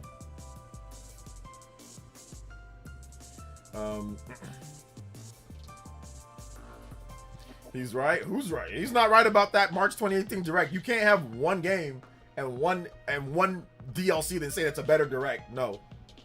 Don't get me wrong, I love Smash Brothers, but that's not a better direct than Fire Emblem, Xenoblade, Star Fox, Splatoon Raiders, Nintendo Switch Sports, Zelda, Kingdom Hearts 4, Metal Gear Solid, Rayman, The Dust Bloods, Orbitals, Lies of P, Final Fantasy XIV, Stellar Blade, Tomb Raider, Ninjala, Dragon Quest Monsters, all the Kingdom Hearts games, Muramasa, Tales of Eternia. Absolutely not. Absolutely not. That is not a better direct. That is cap. That is Capopotamus. Let's see here. Oh, I was hilarious to see excuses, and then you have the family guy end up being upset and throw a tantrum. Yesterday he got banned. Totally not worth it. That was so good.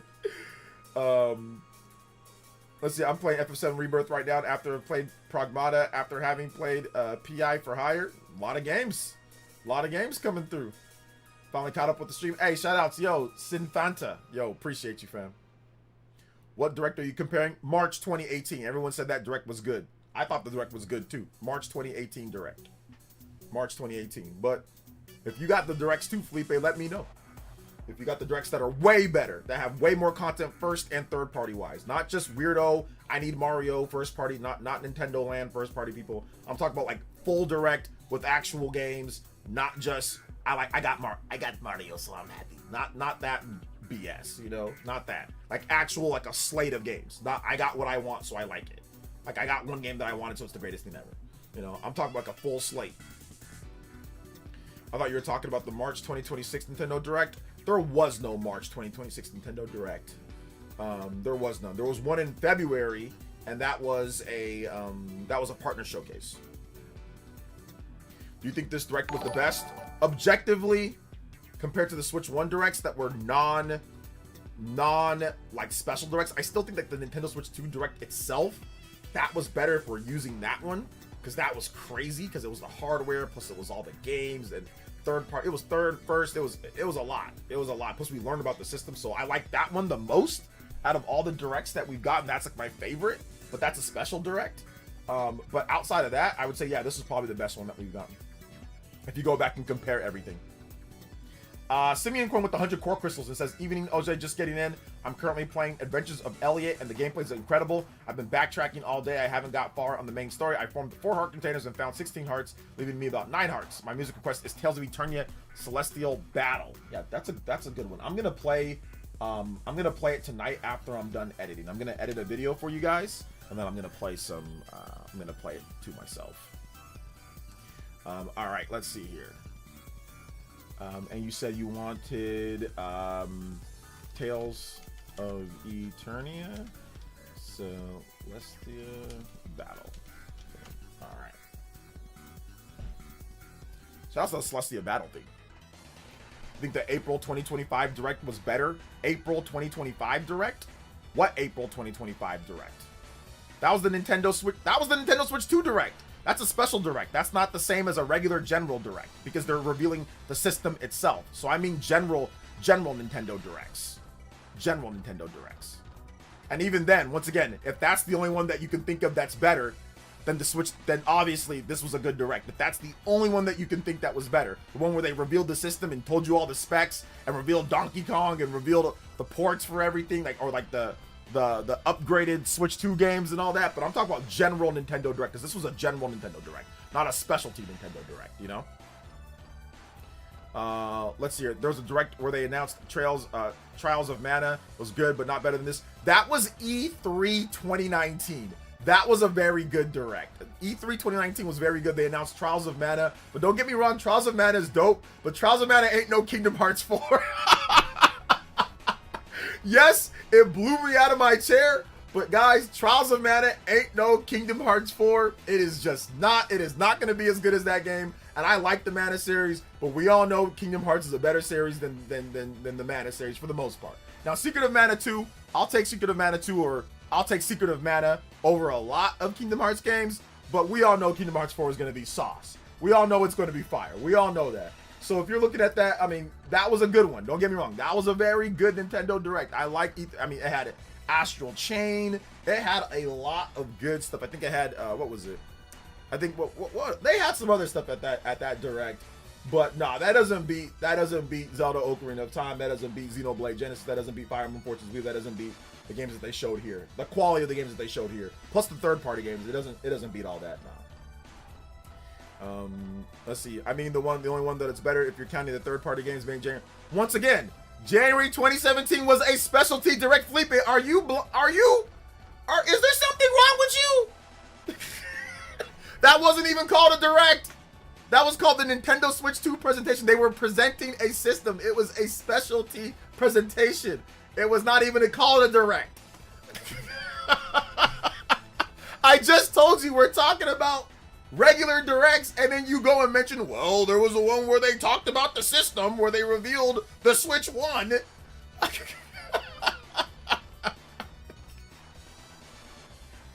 Why you just do the same thing, bruh? Why you do the same thing that you just, what's going on here? You think Square will port Visions of Mana? I've been interested in that game, but only play on Switch. Visions of Mana, I think eventually there might be a port of that. That game flippity flop though. Super flop. Super flop.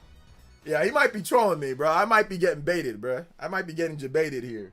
I might be getting jebaited. I gotta stop getting jebaited by Felipe. So I gotta stop getting jebaited. You know, that's the problem. No jebaits. No jebaiters. You think Star Fox is great, but I just don't want only Star Fox games. Not trying to be Star Fox hater. 64 with Switch remake. 64 with Switch. I think if this one does well, Metal Gaming, they're gonna do a new one.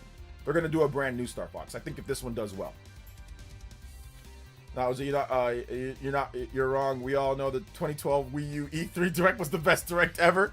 2012 Wii U E3 Direct. Man, people did not like that Direct at all. People did not like that Direct. The people were very angry with that Direct. I think that the best Direct in the Wii U era, there were two good ones in the Wii U era.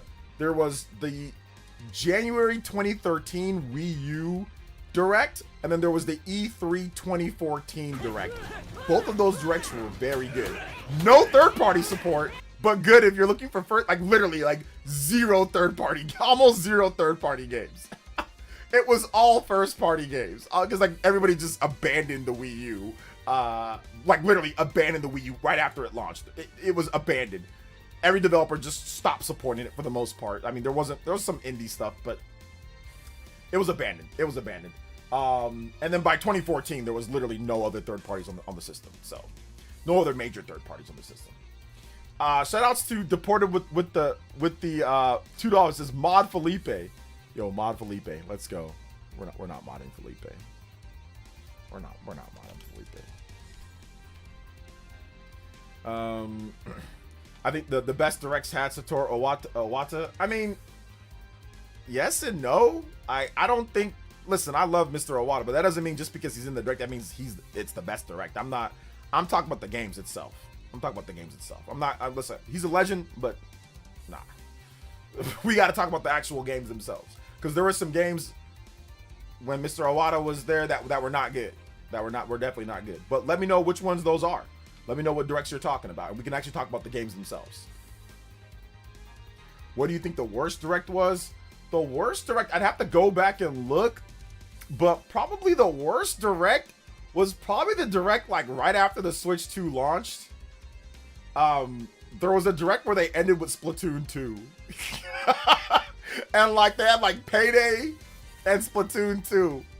That might have been one of the worst, if not the worst direct in the Switch 1 era. That might have been the worst direct, where literally they ended with the game that we already know about. Like, that they actually already revealed and talked about. So, it was like Payday, it was like Splatoon 2. It was just a bunch of crust. So, probably that I think it was April 2017. That was probably the worst direct that I can think of. I think the one where they started with Overwatch was worse. Which one was that?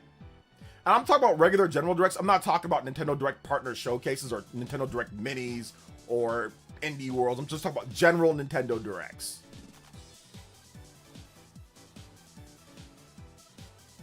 January 2012 Direct was good, but reeked desperation as we could see some of the games announced. They're shown were many other directs afterwards. I think you mean January 2013 Direct for the Wii U. Well, yeah, that's where they showed Xenoblade X. That was the first. That was Tokyo Mirage Sessions, which it was called SMT versus Fire Emblem, but that was that. They were dead, bro. Nintendo was so desperate with Fire Emblem, bro. They showed PNGs moving all over.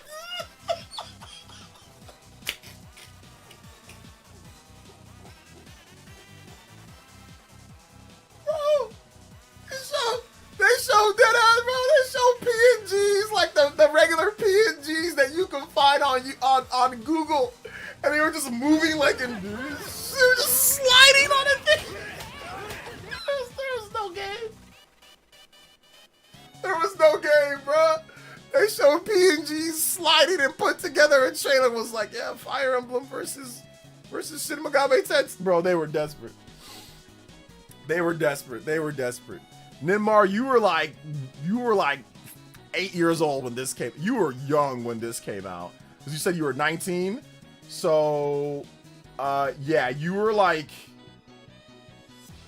oh god, you were like 6 years old when this came out. You were not thinking about Wii U, and you were thinking about juice boxes. You were thinking about crayons. You were thinking about, Lunchables. You were not thinking about video games like that. You were not online like that. You were like 6. You were literally a child. You were a little kid. Shout outs to Dan Dips with another one, and says, thanks for the Naruto card game post, OJ. You sent me down a rabbit hole on pre-orders. Oh, happy Father's Day to all my gamer dads. Hey, yeah, I gotta get that card game, bro. I applied for like the creators program. Do you think the Switch 2 is heading in the direction of the Super Nintendo and PlayStation 2 levels of great game collection? I feel like the potential is the best console so far. Yeah, I mean, it's everything the Switch 1 was, but then just better. So it's absolutely heading down that path, yeah. Mark Mad, yo, thank you for the subscription, Mark Mad. I appreciate that, bro. Thank you. Because yeah, this direct that we're talking about, this direct happened in 2013. So if you're 19 years old right now, that was 13 years ago that this direct happens. So yeah, or this direct happened. Yeah, 10 years ago was 2016, then 3 years after. So yeah, this was more than 13 years ago. So you were 6. Yeah, Lunchables and juice boxes, bro. He was not thinking about the Wii Xenoblade Chronicles X on the Wii U. OJ, the E3 2014 direct was good. Yes, it was good. I agree. That one had the first Zelda Breath of the Wild footage. Don't know how much that was gameplay. I think that was targeted rendering gameplay, but obviously the graphics weren't as good as that. But Breath of the Wild, it had that. It had Bayonetta 2. It had what else did it have? It had Hyrule Warriors. Like, it had a lot of good games. It had Super Smash Brothers. But once again, it only had first party. That's all it had. They had to they threw everything that they had at that direct, and it was all just first party. Don't get me wrong, that's great, and I get that's why a lot of people buy Nintendo. But to me, a direct, you have to have first and third party. You have to have both, guys. Like, I personally, and I complain about this all generation, so it's not like I'm changing my tune. I complain about this all generation that there needs to be the RPGs. And that's the problem with that direct. I can look back and say that direct was awesome, and that's great. We had great games, but there was not the third-party RPGs. There was not the Kingdom Hearts. There was not, you know, the Final Fantasies. We did not have Metal Gear. We did not have these type of franchises that I like, that I think makes a library good. Like, if you look at what makes a library good, you don't want Metal Gear. You don't want Kingdom Hearts. You don't want Onimusha. You don't want Devil May Cry. You don't want stuff like I want these games. These are good games. I don't just play first party games. So for me, I get it. That was a great direct. You had Smash, you had Zelda, you had all this great first party stuff, but without the other things, the kind of the in-between games, like, there's a problem. There's a big problem. Was that direct great? Do I give it a high ranking? I do. Don't get me wrong. I do. But you need third party games too. Like, not having Kingdom Hearts on the Wii U sucked.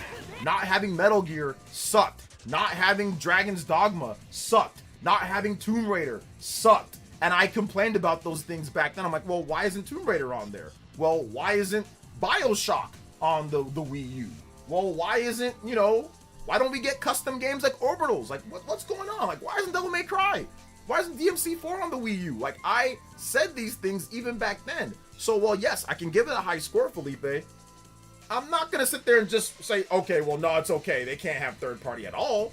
We got to have some big third party games, man. I don't care what you say. It doesn't matter to me. You got to have third party games as well, which I said that in the Switch 1 era all throughout. I said that in the Wii U era.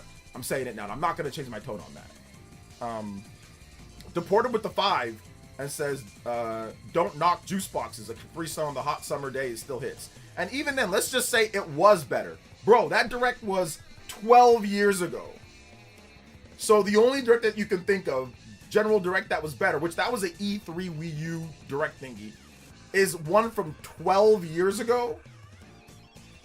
You see what I'm saying? Like, that's the only thing that you can think is, like, it was 12, that was a long time ago. That was 12 years ago.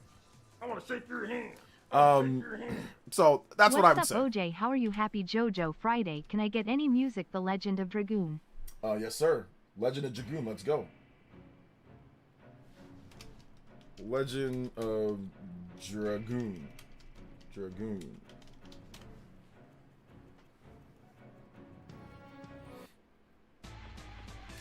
Let's see, gotta remind people that hated the 3DS getting more support than the 3DS getting more support than the Wii U.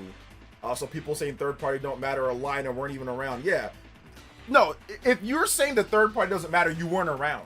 Because that was literally the main point with almost everything in the Wii U generation. And even in the Switch 1 generation, people were complaining about third party support. Now, it got better than the Wii U. It was, like, obviously way better than the Wii U.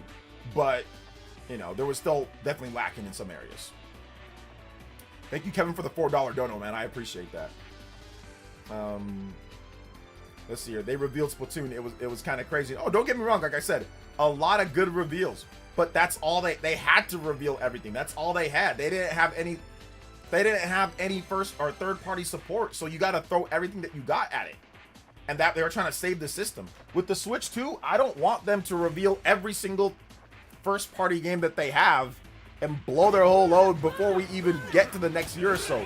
We've got third party now. We've got third party games. We've got big games. We've got day and date games. You don't have to reveal every single first party game. We can have future directs. Nintendo was thinking, man, we're probably not going to have a future direct. We got to go everything at this direct. They were staking everything on that one direct. You know, they were announcing games that were a year plus out. They were doing all sorts of stuff. We don't got to do all that now. The Switch 2 is going to be around for a number of years. We don't have to have them announce everything at a direct. And we also have third party support.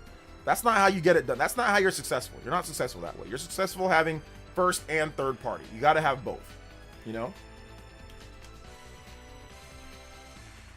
Let's see here. Hey, OJ, building out my Switch 2 page as we speak. I have like 100 games coming. I don't think this direct showed off half of it. It was still great. Yeah.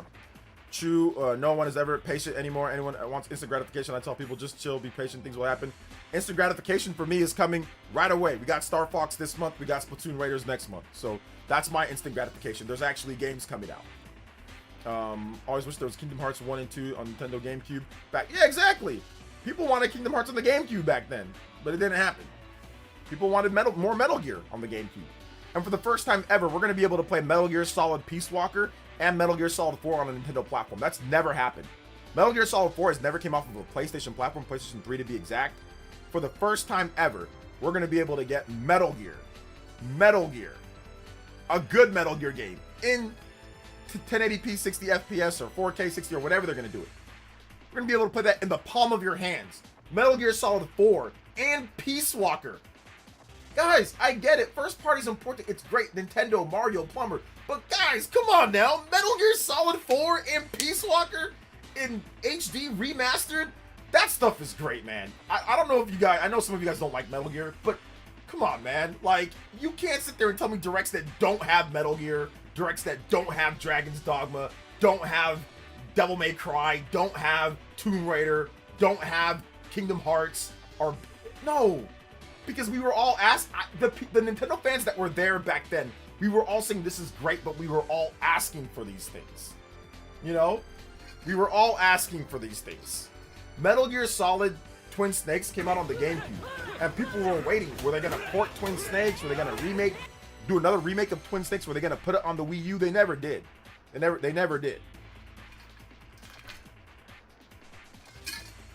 I am not sleeping on Adventures of Elliot. I have the game. I have Adventures of Elliot.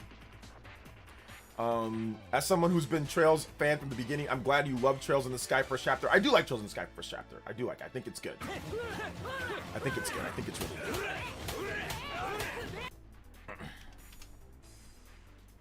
Shout out to Ashoka Tano with another $5 dono, $10 total. It says Trails in the Sky is my favorite JRPG franchise along with Xenoblade. Xeno coming to a close second. OJ, I get why some people were a little disappointed in the direct, but some people need to remember one thing. A lot of people who were watching that direct have a Switch and only a Switch, so you bet they were excited about the third party. Like I said, I don't know. I think I live in a bizarre world where if you announce this many third-party games for the Switch 1 or the Wii U, people go absolutely ballistic. So I don't know. I think I'm living in a bizarre world. That's what I think. I'm living in the bizarre world. I don't think this is real. I actually don't think this is real. So yeah, that's the thing. I don't know if this is real at all. I don't know if this is real. I'm in bizarre world. Anyway.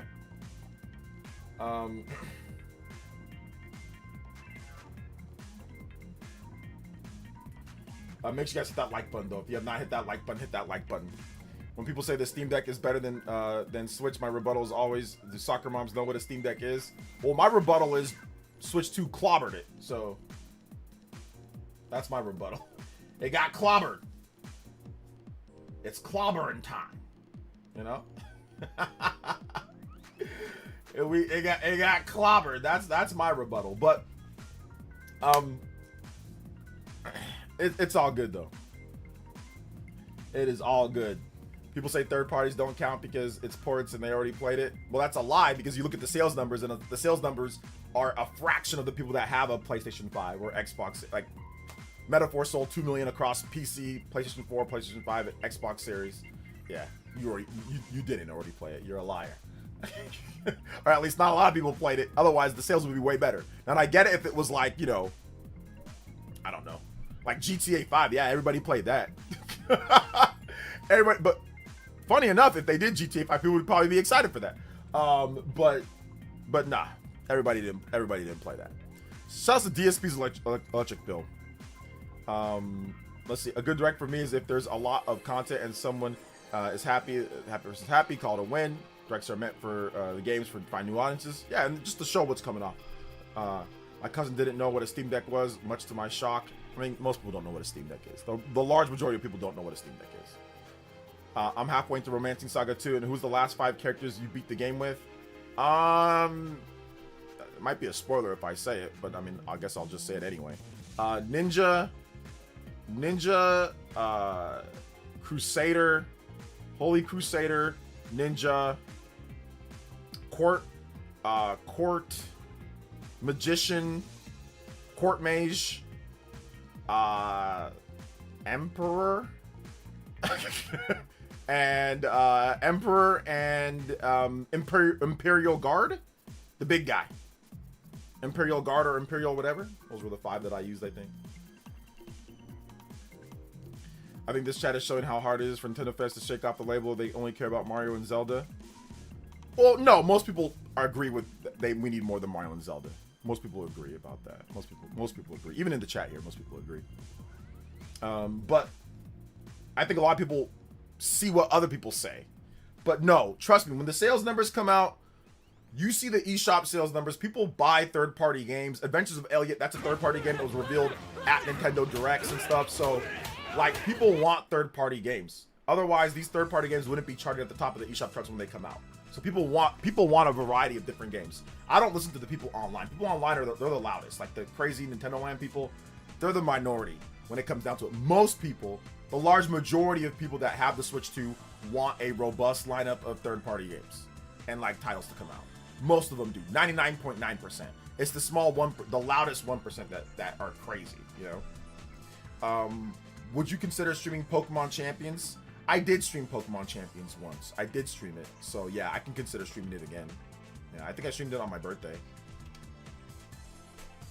So yeah. I did stream it one time before. The hype around Switch 2 third-party support mainly comes from portability factor and other consoles can't offer. Exactly. And also getting all your games on one system. Like you can play Mario, Zelda, plus this. All on one system. But also the portability factor too. So for me, at least, I want that. I want that competition. I want that to be there. You know, like I said, I lived through the bad eras where we didn't get that. So I don't know. Like I said, this feels like a bizarro land to me, but I don't think it's real. I think it's just people online that are crazy. I think it's just crazy Nintendo, like Mario fans. So yeah, I don't think it's actually real. Personally.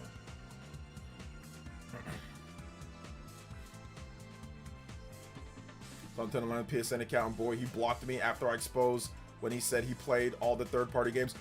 Send that to me. Send it. Send it to me. Send it to me, please. I knew he was lying. I knew he was lying. I knew he was lying. You didn't play no. I knew it. I knew he'd be lying. That's why I told you I don't be trusting nobody. But I said, show me what you actually playing. Oh, I play the third. Oh no, go ahead and show me your PSN. Go ahead and show me. Because when people say, "Oh, you don't play the games, OJ," oh no, I got my gameplay time. You want to see? When I tell you guys I played Metaphor, I showed you guys my save file. When I tell you guys I played Romancing Saga, I showed you guys my save file. When I said, "Oh, I beat, you know, whatever in Clear Obscure Expedition 33," I showed you guys my hours. Oh, I'll show you guys. Some people try to be out here try to say that I'm lying. Please DM me that. Okay, here we go.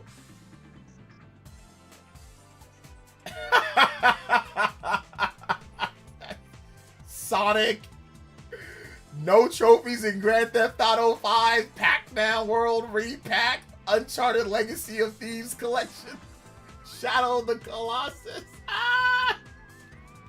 He did play Astrobot though, we give him that. Croc, Split Fiction, He ain't playing all the big AAA games that are coming out. This man's cap.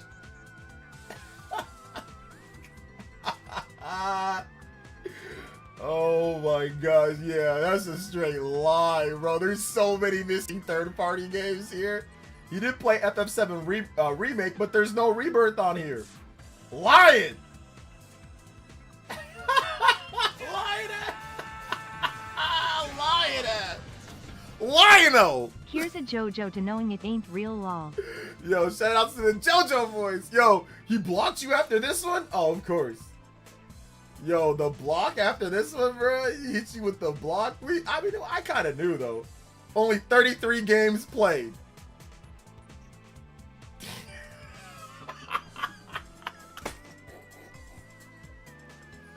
Only 33 games played, huh? Damn. I knew he was lying. We knew he was lying. I don't need the third-party games on there. I play them on No, you don't. Bro, no, you don't. Where's all the third-party games at? You're missing so many games. Some people be lying, bro. Some people be lying. God, dang. Yo, shout out to Massive Rican. Thank you for the JoJo. We knew he'd be lying though. He just don't like anything but Mario and like Zelda. That's it. We know he'd be lying. This man got 10 of GTA 5 rematch.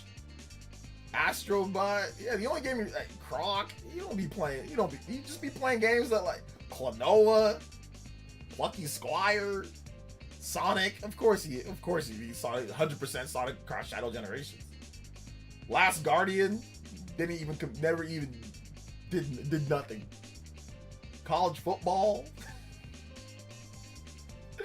Oh man, lying, bruh. He sounded proud when he tweeted me his account. I was like, bruh.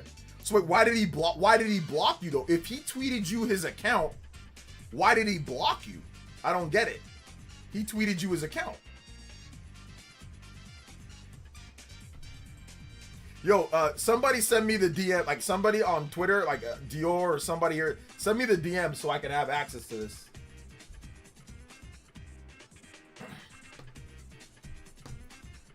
So I'm out here surfing through different genres and some weird ones a friend makes me check out, then I go bleach my eyes. What up, Tommy? A lot of these could have just been gotten from PS Plus too. I mean, he might have. I don't know if PS Plus is like, I think he might have gotten it from PS Plus. All I'm trying to say is that when people sit there and say, oh, I don't care about the third parties because I'm playing all of them on PS5. No, you're not. You're not playing all the announcements that we got. No, you're not. I don't see DMC on here. I don't see a lot of this stuff on here. I don't see Dragon's Dogma on here. I don't see a lot of the games that were being announced. So there's a dishonesty there when people just brush off the third party on Switch 2. Oh, I already played on PS. No, you didn't. And that's what I was trying to say when people say, oh, I already played it on PS5. No, you didn't. A lot of them, no, you didn't. No, you didn't. Because the statistics tell us you did not play it on PS5. When people say, I already played Dragon's, no, you didn't. It sold like 3 million. There's freaking 200 million between the PS5, the Xbox Series, and PC. There's like 200 million gamers out there, and that did not sell anywhere near 200 million copies. So 99.9% of people that did not play the game. Stop saying you played it already. And I'm not talking about people that are into PlayStation more. I'm talking about these Nintendo fans that lie. So I'm not talking about you, Nick. I know you played third-party games, and that's like your main is PlayStation. So I know for you, yes, that makes sense. If they show some type of port that crusty as hell compared to PS5 Pro, why the heck you gonna play it on Switch too? So for you, that makes sense. I get you. I feel you. And I'm there when it comes to certain games. I'm there too. There's gonna be certain games where I'm not playing on Switch 2. I'm gonna play on PlayStation 5 Pro. Because it's going to be a lot better experience, and it's built for that, so that's cool. But I'm talking about these fake Nintendo fans that sit there and try to act like it's not just Mario that they're looking for, that they try to lie and cap. They try to cap and sit there and say, oh, yeah, I play them on PlayStation. No, you don't. You're a liar. You're a liar. That's all I'm trying to say. This is straight up lying, bro. I knew it, because like I said, I look at the sales of Metaphor, people talk, all of a sudden, 1 million people pop up, I've already played Metaphor. When? Who? Huh? Who? The same Metaphor that Atlas was begging Expedition 33 to do a joint sales promotion with? That same Metaphor? that they had to beg Sandfall. They had to beg them to bundle it with Expedition because Expedition was bodying Metaphor, outsold it in 3 seconds. That same Metaphor, the same Final Fantasy VII that Square Enix still doesn't want to announce the sales numbers for. That same, you guys all bought that, the same one that they don't want to announce the sales numbers for. That same one, stop it. Stop it. That same Metaphor that has sold 1 million copies in day one in 24 hours, then sold over the course of the next year or two, sold only 1 million since then with heavy discounts. That same Metaphor, everybody played that? Stop it. Stop it. Everybody did not play that. There's too many systems out there. There's way too many systems out there to sit there when a game only sells 2 million. Everybody did not play that. Now, I get it. GTA, okay, I get that. Yes, everybody played GTA because that sold like a bazillion copies on PS5 and on PS3 and on PS4 and on PC. I get that. But don't tell me everybody already played Metaphor when it sold 2 million copies on a 150 million install base. That's complete cap, and that's a lie. Expedition's coming this year. We're gonna get Expedition. Expedition's coming this year.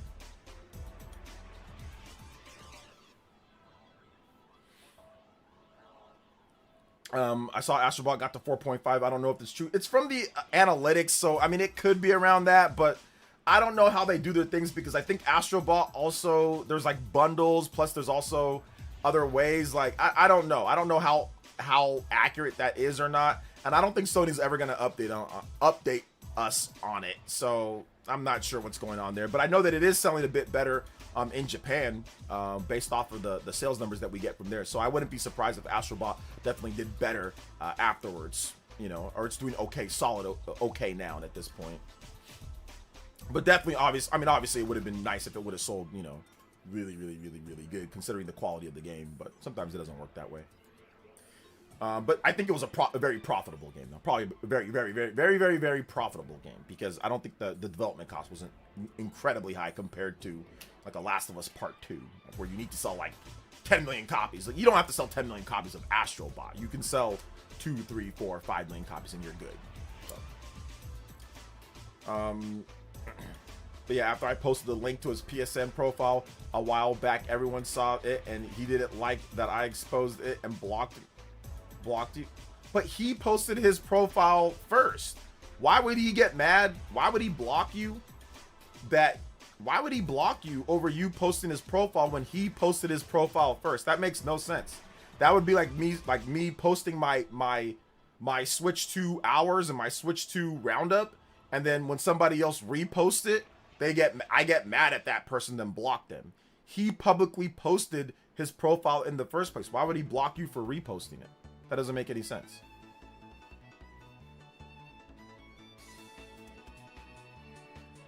He gave, oh, you pulled kind of like a sneaky. Okay, so you asked him for his profile. So we thought you were gonna ask. And then you said, psych, hey, I'm posting it, you fraud. Okay. I can understand why he blocked you, but he shouldn't have blocked you because you gave it to him. You asked for it publicly. It's a public profile. It's not, you know, blocked or anything. So it's a public profile. So okay, I get that. Let me go ahead and screen cap all this before he blocks that people can see and all that. Give me 1 second, real quick. Let me go ahead and get this. Oh man, let me go ahead and get a couple of it screen cap. You know what I'm saying? You know what I'm saying here? Let me get a couple of it screen cap here, because we all know he be lying, bruh. He playing on them third-party games. Are you sure about that?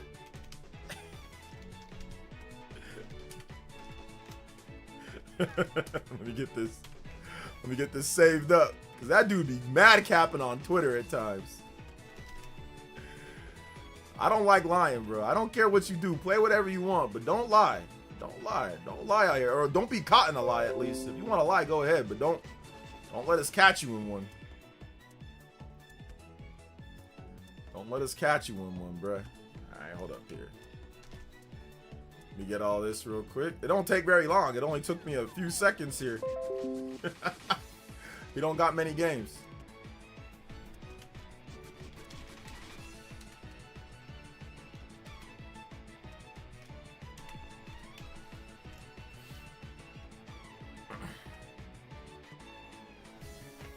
Let's see here. So it's all good.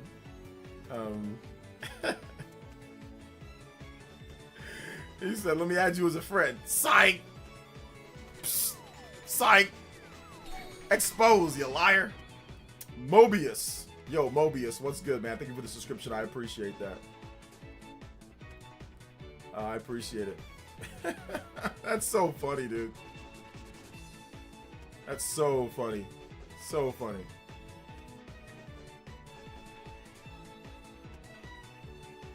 So funny. Anyway, though, guys. All right, I think we're gonna wrap it up here. I want to say thank you to everybody that came out to today's stream, man. Today was a fun stream. We went 3 hours and 30, so we went a bit over on time. So I do appreciate everybody coming through to the stream today. Check out my Fire Emblem video. If you haven't seen my new Fire Emblem video, check out my Fire Emblem video. It was a lot of fun to make. We're gonna have more videos, guys. More videos, more stuff. I'm gonna have a new Xenoblade Genesis video coming up soon here. So I'm gonna drop a Xenoblade Genesis video. We're gonna drop an upcoming games video. We're gonna drop a hidden gems video. We're gonna drop an industry video. We're gonna be dropping videos back to back, left to right, up and down, all around downtown. Let's go. So it's gonna be a lot of fun. All right, guys. Love y'all so much. Thank you guys for the donos tonight too. Big combo breaks for JoJo Friday. I appreciate that. Shout outs to everybody here. Massive Rican. Thank you for the JoJo at the end there. I want to say big love to everybody. Appreciate y'all. We'll be back tomorrow for a big live stream. Of course, Spawncast pre-show and the Spawncast. So it's going to be a lot of fun. So, all right, guys. Love y'all so much. Thank you for coming out. Check out my most recent video. I'm going to link it one more time for you guys. I'm going to link it one more time. There's the vid. Go watch it. Fire Emblem goodness. Good Fire Emblem stuff going on. We also had a Star Fox video that dropped this morning, really early in the morning. Like, I edited it, like, last night, and then I dropped it in the morning. We had a Star Fox video, so go watch the Star Fox video. Go watch the Fire Emblem video. And have a nice night. Enjoy Adventures of Elliot or whatever you're playing. All right, guys. Love y'all. Peace.